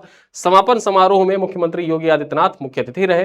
यहां पर देखा जाए तो राज्य सरकार ने खिलाड़ियों के लिए सरकारी नौकरी, आर्थिक सहायता तथा खेल अवसंरचना विस्तार की जानकारी भी प्रदान की है। तो आपके लिए इंपॉर्टेंट हो जाता है कि जूनियर राष्ट्रीय रोइंग चैंपियनशिप का आयोजन कहां पर किया गया था? गोरखपुर में किया गया था। कब किया गया? 17 से 21 मई 2026 के बीच में किया गया। चलिए आगे देखते हैं। लखनऊ में स्थापित होगा क्लीन प्लांट सेंटर। ये क्लीन प्लांट सेंटर कहां पर स्थापित किया जाएगा? तो लखनऊ में क्लीन प्लांट सेंटर स्थापित किया जाएगा, जिसकी घोषणा केंद्रीय कृषि एवं किसान कल्याण मंत्री शिवराज सिंह चौहान के द्वारा की गई है। ठीक है, ये बात यहां पर आपकी परीक्षा के लिए इंपॉर्टेंट हो जाता है कि क्लीन प्लांट सेंटर कहां पर स्थापित किया जाएगा? लखनऊ में स्थापित किया जाएगा। बाकी यहां पर देखा जाए तो सारे पॉइंट क्लीन प्लांट सेंटर से लिखे हुए कि गुणवत्ता युक्त रोग मुक्त पौधे उपलब्ध कराए जाएंगे, जिससे कृषि उत्पादकता एवं फसल गुणवत्ता में वृद्धि होगी। ठीक है, चलिए आगे देखते हैं। राम मंदिर चढ़ावा चोरी की जांच हेतु विशेष जांच दल जो SIT उसका गठन किया गया है। यहां पर इंपॉर्टेंट हो जाता है, पॉइंट्स देख लेते हैं। जो अध्यक्षता है, जो SIT गठित की गई है, उसके अध्यक्ष कौन है? ये पॉइंट आपके एग्जाम के लिए इंपॉर्टेंट है। उत्तर प्रदेश सरकार ने अयोध्या स्थित राम मंदिर की कथित चढ़ावा चोरी की जांच के लिए पुलिस महानिरीक्षक किरण S की अध्यक्षता में 4 सदस्यीय विशेष दल गठित करने का निर्णय लिया है और गठित भी कर दिया है। सुप्रीम कोर्ट ने SIT में फॉरेंसिक ऑडिट के 5वें सदस्य के रूप में शामिल करने तथा 2 सप्ताह के भीतर पहली स्थिति रिपोर्ट प्रस्तुत करने का निर्देश दिया है। SIT का गठन 25 जुलाई 2026 की अधिसूचना के माध्यम से किया गया, जिसमें सोमेन वर्मा, डॉक्टर गौरव ग्रोवर और रितेश कुमार सिंह सम्मिलित थे। न्यायालय ने जांच में पारदर्शिता, सुधारात्मक उपायों तथा श्रद्धालुओं के दान का उचित लेखा जोखा सुनिश्चित करने पर बल दिया है। चलिए आगे देखते हैं। जनजातीय कार्य मंत्रालय तथा CSIR राष्ट्रीय वानस्पति अनुसंधान संस्थान के बीच में MOU हस्ताक्षरित हुआ है। 29 जुलाई 2026 को जनजातीय कार्य मंत्रालय ने CSIR राष्ट्रीय वानस्पतिक अनुसंधान संस्थान लखनऊ के साथ 3 वर्षीय MOU हस्ताक्षरित किया है। इस पहल के अंतर्गत दुर्लभ, लुप्तप्राय एवं संकटग्रस्त औषधीय पौधों के संरक्षण तथा ऊतक संवर्धन एवं विशेष बीज बैंक विकसित किए जाएंगे। समझौते का उद्देश्य क्या है? तो जनजातीय जैव संसाधनों का संरक्षण तथा नर जातीय वानस्पतिक विज्ञान संबंधी अनुसंधान तथा विकास को बढ़ावा देना है। यहां पर बात करें तो स्थानीय जनजातीय युवाओं को संरक्षण तथा पौध प्रसार तकनीकी से प्रशिक्षण देकर समुदाय आधारित सतत संरक्षण को बढ़ावा भी दिया जाएगा। ठीक है, और ये आपके GS पेपर 6 के लिए महत्वपूर्ण हो जाता है। चलिए आगे देखते हैं। सारनाथ जो है यूनेस्को के विश्व धरोहर सूची में शामिल किया गया। बात की जाए तो उत्तर प्रदेश के वाराणसी स्थित प्राचीन बौद्ध स्थल सारनाथ को यूनेस्को विश्व धरोहर सूची में शामिल किया गया है। ठीक है, यहां पर देखा जाए जो दक्षिण कोरिया का बुसान शहर है, उसी बुसान शहर में यूनेस्को का जो महासम्मेलन था उसका आयोजन किया गया था, और उसी के दौरान देखा जाए जो सारनाथ है इसको विश्व धरोहर सूची में सम्मिलित कर लिया गया है। बात करें तो सारनाथ वह स्थान है जहां पर भगवान बुद्ध ने प्रथम उपदेश धम्म चक्र प्रवर्तन दिया था। ठीक है, और बौद्ध संघ की स्थापना की थी। सारनाथ का प्राचीन नाम क्या है? ऋषिपत्तन या मृगदाव इसका प्राचीन नाम है। और विश्व धरोहर अभिसमय जो था ये कब हस्ताक्षरित किया गया था? ये 1972 में हस्ताक्षरित किया गया था। बात की जाए तो यूनेस्को की स्थापना जो होती है 16 नवंबर 1945 को होती है, और मुख्यालय कहां पर अवस्थित है? फ्रांस, पेरिस में अवस्थित है। अगर हम बात करें वर्तमान में जो विश्व धरोहर स्थल उनकी संख्या कितनी है, तो भारत में विश्व धरोहर स्थलों की संख्या बढ़कर कितनी हो गई है? 45 हो गई है, जिनमें 37 सांस्कृतिक, 1 प्राकृतिक और 7 प्राकृतिक और 1 मिश्रित है। आगे देखा जाए रानी लक्ष्मीबाई स्कूटी योजना को मंजूरी प्रदान की गई है। यहां पर बात करें 21 जुलाई 2026 को उत्तर प्रदेश मंत्रिमंडल ने शैक्षणिक सत्र 2025-26 से रानी लक्ष्मीबाई स्कूटी योजना को मंजूरी प्रदान की है। योजना के अंतर्गत मेरिट के आधार पर चयनित शीर्ष 5% स्नातक छात्राओं को पेट्रोल चलित स्कूटी प्रदान की जाएगी। ठीक है, मुख्य उद्देश्य क्या है? तो इस योजना का उद्देश्य उच्च शिक्षा में छात्राओं का जो ड्रॉप आउट दर है उसको कम करना है, सकल नामांकन अनुपात को बढ़ावा देना है, आवागमन को सुगम बनाना तथा आत्मनिर्भरता को प्रोत्साहित करना है। चलिए आगे देखते हैं। अपार आईडी जारी करने में उत्तर प्रदेश का पूरे देश में प्रथम स्थान है। ठीक है, यहां पर देखा जाए जो अपार होता है, अपार का पूर्ण रूप क्या है? परीक्षा में PYQ में पूछा जा चुका है। Automated permanent academic account registry होता है अपार का पूर्ण रूप। One nation one student ID की अवधारणा पर आधारित है और इसे जारी करने में उत्तर प्रदेश का प्रथम स्थान है। ठीक है, चलो अगली खबर देखा जाए। उत्तर प्रदेश बनेगा एआई रोबोटिक्स तथा डीप टेक का राष्ट्रीय केंद्र। बात की जाए, मुख्यमंत्री योगी आदित्यनाथ ने उत्तर प्रदेश को कृत्रिम बुद्धिमत्ता, रोबोटिक्स, क्वांटम कंप्यूटिंग, सेमीकंडक्टर तथा डीप टेक का राष्ट्रीय केंद्र बनाने हेतु व्यापक कार्य योजना के तैयार करने का निर्देश दिया है। नोएडा में 75 एकड़ में प्रगति परियोजना के अंतर्गत देश का पहला एकीकृत रोबोटिक्स एडवांस मैन्युफैक्चरिंग क्लस्टर विकसित किया जाएगा। ठीक है, अब यहां पर आपके लिए इंपॉर्टेंट हो जाता है कि देश का पहला एकीकृत रोबोटिक्स एवं एडवांस मैन्युफैक्चरिंग क्लस्टर कहां पर विकसित किया जाएगा, तो यह विकसित किया जाएगा नोएडा में। कहां पर? नोएडा में। किस परियोजना के अंतर्गत? प्रगति परियोजना के अंतर्गत। परियोजना का लक्ष्य 2000 करोड़ रुपए से अधिक सकल मूल्य संवर्धन तथा 1 लाख से अधिक रोजगार सृजित करना है। इसके साथ ही साथ लखनऊ और नोएडा को यू हब भी स्थापित किया जाएगा। युवाओं को कृत्रिम बुद्धिमत्ता, मशीन लर्निंग, साइबर सुरक्षा, क्लाउड कंप्यूटिंग, डेटा साइंस तथा सेमीकंडक्टर जैसी उभरती प्रौद्योगिकियों में विश्व स्तरीय प्रशिक्षण भी प्रदान किया जाएगा। आगे देखा जाए, आईपीसी और यूपीपीसी, ठीक है, यूपीपीसी के बीच में एमओयू हस्ताक्षरित हुआ है। चर्चा करें तो भारतीय औषधि मानक आयोग आईपीसी 14 जुलाई 2026 को येइडा मेडटेक इन्वेस्टर मीट में Uttar Pradesh promote pharma council यूपीपीपीसी के साथ समझौता ज्ञापन हस्ताक्षरित किया। इस समझौते का उद्देश्य उत्तर प्रदेश में फार्मास्यूटिकल्स तथा मेडिकल डिवाइस पारिस्थितिकी तंत्र को सुदृढ़ करना तथा गुणवत्ता मानकों के नियामक अनुपालन को बढ़ावा देना था। समझौते के तहत फार्मा को विजिलेंस, मेडिटेरियो विजिलेंस, संयुक्त प्रशिक्षण कार्यशालाएं, शोध एवं उद्योग शिक्षा सहयोग को प्रोत्साहित किया जाएगा। सूक्ष्म लघु एवं मध्यम उद्यमों को डिजिटल प्रतिकूल घटना रिपोर्टिंग उपकरण उपलब्ध कराया जाएगा, जिससे मरीजों की सुरक्षा बढ़ेगी और उत्तर प्रदेश को स्वास्थ्य सेवा केंद्र के रूप में विकसित किया जाएगा। आगे देखा जाए, कुकरेल नाइट सफारी परियोजना को सुप्रीम कोर्ट के द्वारा मंजूरी प्रदान कर दी गई है। सुप्रीम कोर्ट ने लखनऊ के कुकरेल फॉरेस्ट रिजर्व में प्रस्तावित नाइट सफारी एवं प्राणी उद्यान परियोजना को पर्यावरणीय शर्तों के आधार पर मंजूरी प्रदान की है। न्यायालय ने निर्देश दिया है कि केंद्रीय अधिकार प्राप्त समिति, केंद्रीय चिड़ियाघर प्राधिकरण और पर्यावरण, वन एवं जलवायु परिवर्तन मंत्रालय द्वारा निर्धारित सभी मानकों को अनिवार्य रूप से पालन किया जाए। केंद्रीय अधिकार प्राप्त समिति को 3 माह के बाद परियोजना स्थल पर निरीक्षण कर अनुपालन रिपोर्ट सुप्रीम कोर्ट को प्रस्तुत करने का निर्देश भी दिया गया है। परियोजना की अनुमानित लागत यहां पर देखा जाए तो 1510 करोड़ रुपए, क्षेत्रफल 900 करोड़ रुपए क्षेत्रफल 900 एकड़ एवं 71% हरित क्षेत्र रहेगा। प्रस्तावित परियोजना में एशियाई शेर, बंगाल टाइगर, घड़ियाल, उड़न गिलहरी, तेंदुआ तथा हाइना प्रमुख आकर्षण का केंद्र है। आगे बात करें, उत्तर प्रदेश ने लॉन्च किया कौशल सेतु और कौशल सारथी। 15 जुलाई 2026 को विश्व युवा कौशल दिवस के अवसर पर लखनऊ में योगी आदित्यनाथ के द्वारा कौशल सेतु और कौशल सारथी डिजिटल प्लेटफॉर्म लॉन्च किया गया है। कौशल सेतु उत्तर प्रदेश में कौशल विकास मिशन के अंतर्गत प्रशिक्षण भागीदारों को ऑनलाइन कागज रहित पंजीकरण आबद्धीकरण हेतु विकसित पोर्टल है, जबकि कौशल सारथी जो है ये डिजिटल मानचित्र के माध्यम से जिलावार प्रशिक्षण केंद्रों, पाठ्यक्रमों तथा जो प्रशिक्षण भागीदार है उनकी जानकारी उपलब्ध कराता है। कार्यक्रम के दौरान रोबोटिक्स, कृत्रिम बुद्धिमत्ता, टेक्सटाइल क्षेत्र की प्रशिक्षण के लिए निजी कंपनियों के साथ समझौता ज्ञापन भी हस्ताक्षरित किया गया। आगे देखा जाए, उत्तर प्रदेश ने वृक्षारोपण महायज्ञ 2026 में 35.27 करोड़ पौधे लगाकर रिकॉर्ड बनाया है। बात की जाए तो उत्तर प्रदेश ने एक नया रिकॉर्ड बनाया है, 35.27 करोड़ से अधिक पौधे लगाए हैं वृक्षारोपण महायज्ञ के दौरान। 1 जुलाई से 7 जुलाई के बीच में इसका आयोजन किया गया था। यहां पर देखा जाए, इससे पहले जून 2026 में विश्व पर्यावरण दिवस के अवसर पर 5 करोड़ से अधिक पौधे लगाए गए थे। मुख्यमंत्री योगी आदित्यनाथ ने इस उपलब्धि पर प्रदेशवासियों को बधाई भी दिया है। आपके लिए खास पॉइंट ये हो जाता है कि सर्वाधिक वृक्षारोपण करने वाले जिले कौन से हैं। सोनभद्र ने सबसे ज्यादा वृक्षारोपण किया है, उसके बाद ललितपुर का स्थान है, उसके बाद झांसी का स्थान है। चलिए आगे देखते हैं, लखनऊ कानपुर एक्सप्रेसवे का लोकार्पण किया गया। यहां पर बात की जाए, रक्षा मंत्री राजनाथ सिंह एवं केंद्रीय सड़क परिवहन मंत्री नितिन गडकरी के द्वारा 63 किलोमीटर लंबे लखनऊ कानपुर एक्सप्रेसवे का लोकार्पण किया गया। एक्सप्रेसवे पर 120 किलोमीटर प्रति घंटे की अधिकतम गति निर्धारित की गई, जिससे लखनऊ कानपुर की यात्रा जो है ये 35 से 45 मिनट के बीच में पूरी हो जाएगी। परियोजना के साथ हरदोई लखनऊ राष्ट्रीय राजमार्ग 731 और 4 लेन उन्नयन तथा इंजीनियरिंग कॉलेज चौराहा फ्लाईओवर का शिलान्यास भी किया गया है। एक्सप्रेसवे के दोनों ओर 46,000 पौधे लगाए गए हैं तथा निगरानी हेतु 100 से अधिक कृत्रिम बुद्धिमत्ता आधारित सीसीटीवी कैमरे भी स्थापित किए गए हैं। ठीक, आगे चर्चा की जाए, उत्तर प्रदेश में डिजी रोवर भू पैमाइश अभियान 1 जुलाई 2026 को योगी आदित्यनाथ के द्वारा सहारनपुर से डिजी रोवर भू पैमाइश अभियान स्टार्ट किया गया। 15 अगस्त 2026 तक इसको संचालित किया जाएगा। मुख्य उद्देश्य क्या है, तो मुख्य उद्देश्य यहां पर देखा जाए, जो लंबित भू पैमाइश एवं सीमांकन मामले हैं उनका त्वरित निस्तारण पारदर्शी एवं मिशन मोड तरीके से शीघ्र निस्तारण किया जाए। इसी उद्देश्य से डिजी रोवर विशेष भू पैमाइश अभियान उत्तर प्रदेश सरकार के द्वारा संचालित किया जा रहा है। ठीक है, चलिए, अब ये तो पॉइंट हमने आगे पढ़ ही लिया है। सैन्य चिकित्सा विभाग का उद्घाटन किया गया। यहां पर बात करें तो 29 जुलाई 2026 को रक्षा मंत्री राजनाथ सिंह ने लखनऊ स्थित कमांड हॉस्पिटल में देश के पहले सैन्य चिकित्सा विभाग का वर्चुअल उद्घाटन किया।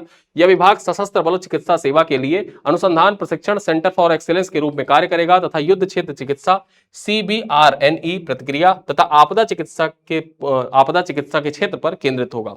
विभाग में कृत्रिम बुद्धिमत्ता, टेलीमेडिसिन, प्रोडक्टिव एनालिटिक्स, वेरेबल उपकरण एवं सिमुलेशन आधारित प्रशिक्षण के माध्यम से सैनिकों के निवारक स्वास्थ्य देखभाल तथा युद्धक तैयारी को सुदृढ़ किया जाएगा। यह पहल रक्षा रणनीतिक विजन 2026 से 2030 के अंतर्गत प्रस्तावित ग्लोबल मिलिट्री मेडिसिन सेंटर एवं स्वदेशी रक्षा क्षमताओं को मजबूत करने की दिशा में महत्वपूर्ण कदम माना जा रहा है। ठीक है, और इस प्रकार से लगभग 1.5 घंटे के आसपास में हमारा ये उत्तर प्रदेश स्पेशल का जो पिछले 1 साल का वीडियो है वो होता है समाप्त। और इस वीडियो में लगभग हम लोगों ने 150 से 160 के आसपास स्लाइड पे चर्चा की है और इस स्लाइड के अंतर्गत जितने महत्वपूर्ण बिंदु हैं उन महत्वपूर्ण बिंदुओं को पढ़ने का, समझने का, जानने का प्रयास किया। सारे पॉइंट आपकी परीक्षा के दृष्टिकोण से इंपॉर्टेंट है। इस क्लास की क्लास PDF, क्लास PPT आपको व्हाट्सएप ग्रुप में शेयर की जाएगी। मैं आपको पहले बता दे रहा हूँ, शुरुआत में बताया था, फिर बता रहा हूँ। इसकी PDF आपको हमारा जो डेली करंट अफेयर का व्हाट्सएप ग्रुप है उसी व्हाट्सएप ग्रुप में शेयर किया जाएगा। उस व्हाट्सएप ग्रुप में जुड़ने के लिए जो हमारा मासिक पैकेज है, करंट अफेयर का जो मासिक पैकेज होता है, उस करंट अफेयर के मासिक पैकेज में आपको एनरोल करना होगा। मासिक पैकेज में जैसे आप एनरोल करते हैं, मासिक पैकेज में एनरोल करने के बाद में आप हमारे व्हाट्सएप ग्रुप में जुड़ेंगे। व्हाट्सएप ग्रुप में ही सारे PDF आपको वहां पर प्रोवाइड किए जाते हैं, चाहे यूपी स्पेशल का PDF हो या फिर जो अन्य रिवीजन के PDF आते हैं वो, और डेली करंट अफेयर की जो PDF होती है वो सब भी आपको वहीं पर प्रदान किया जाता है।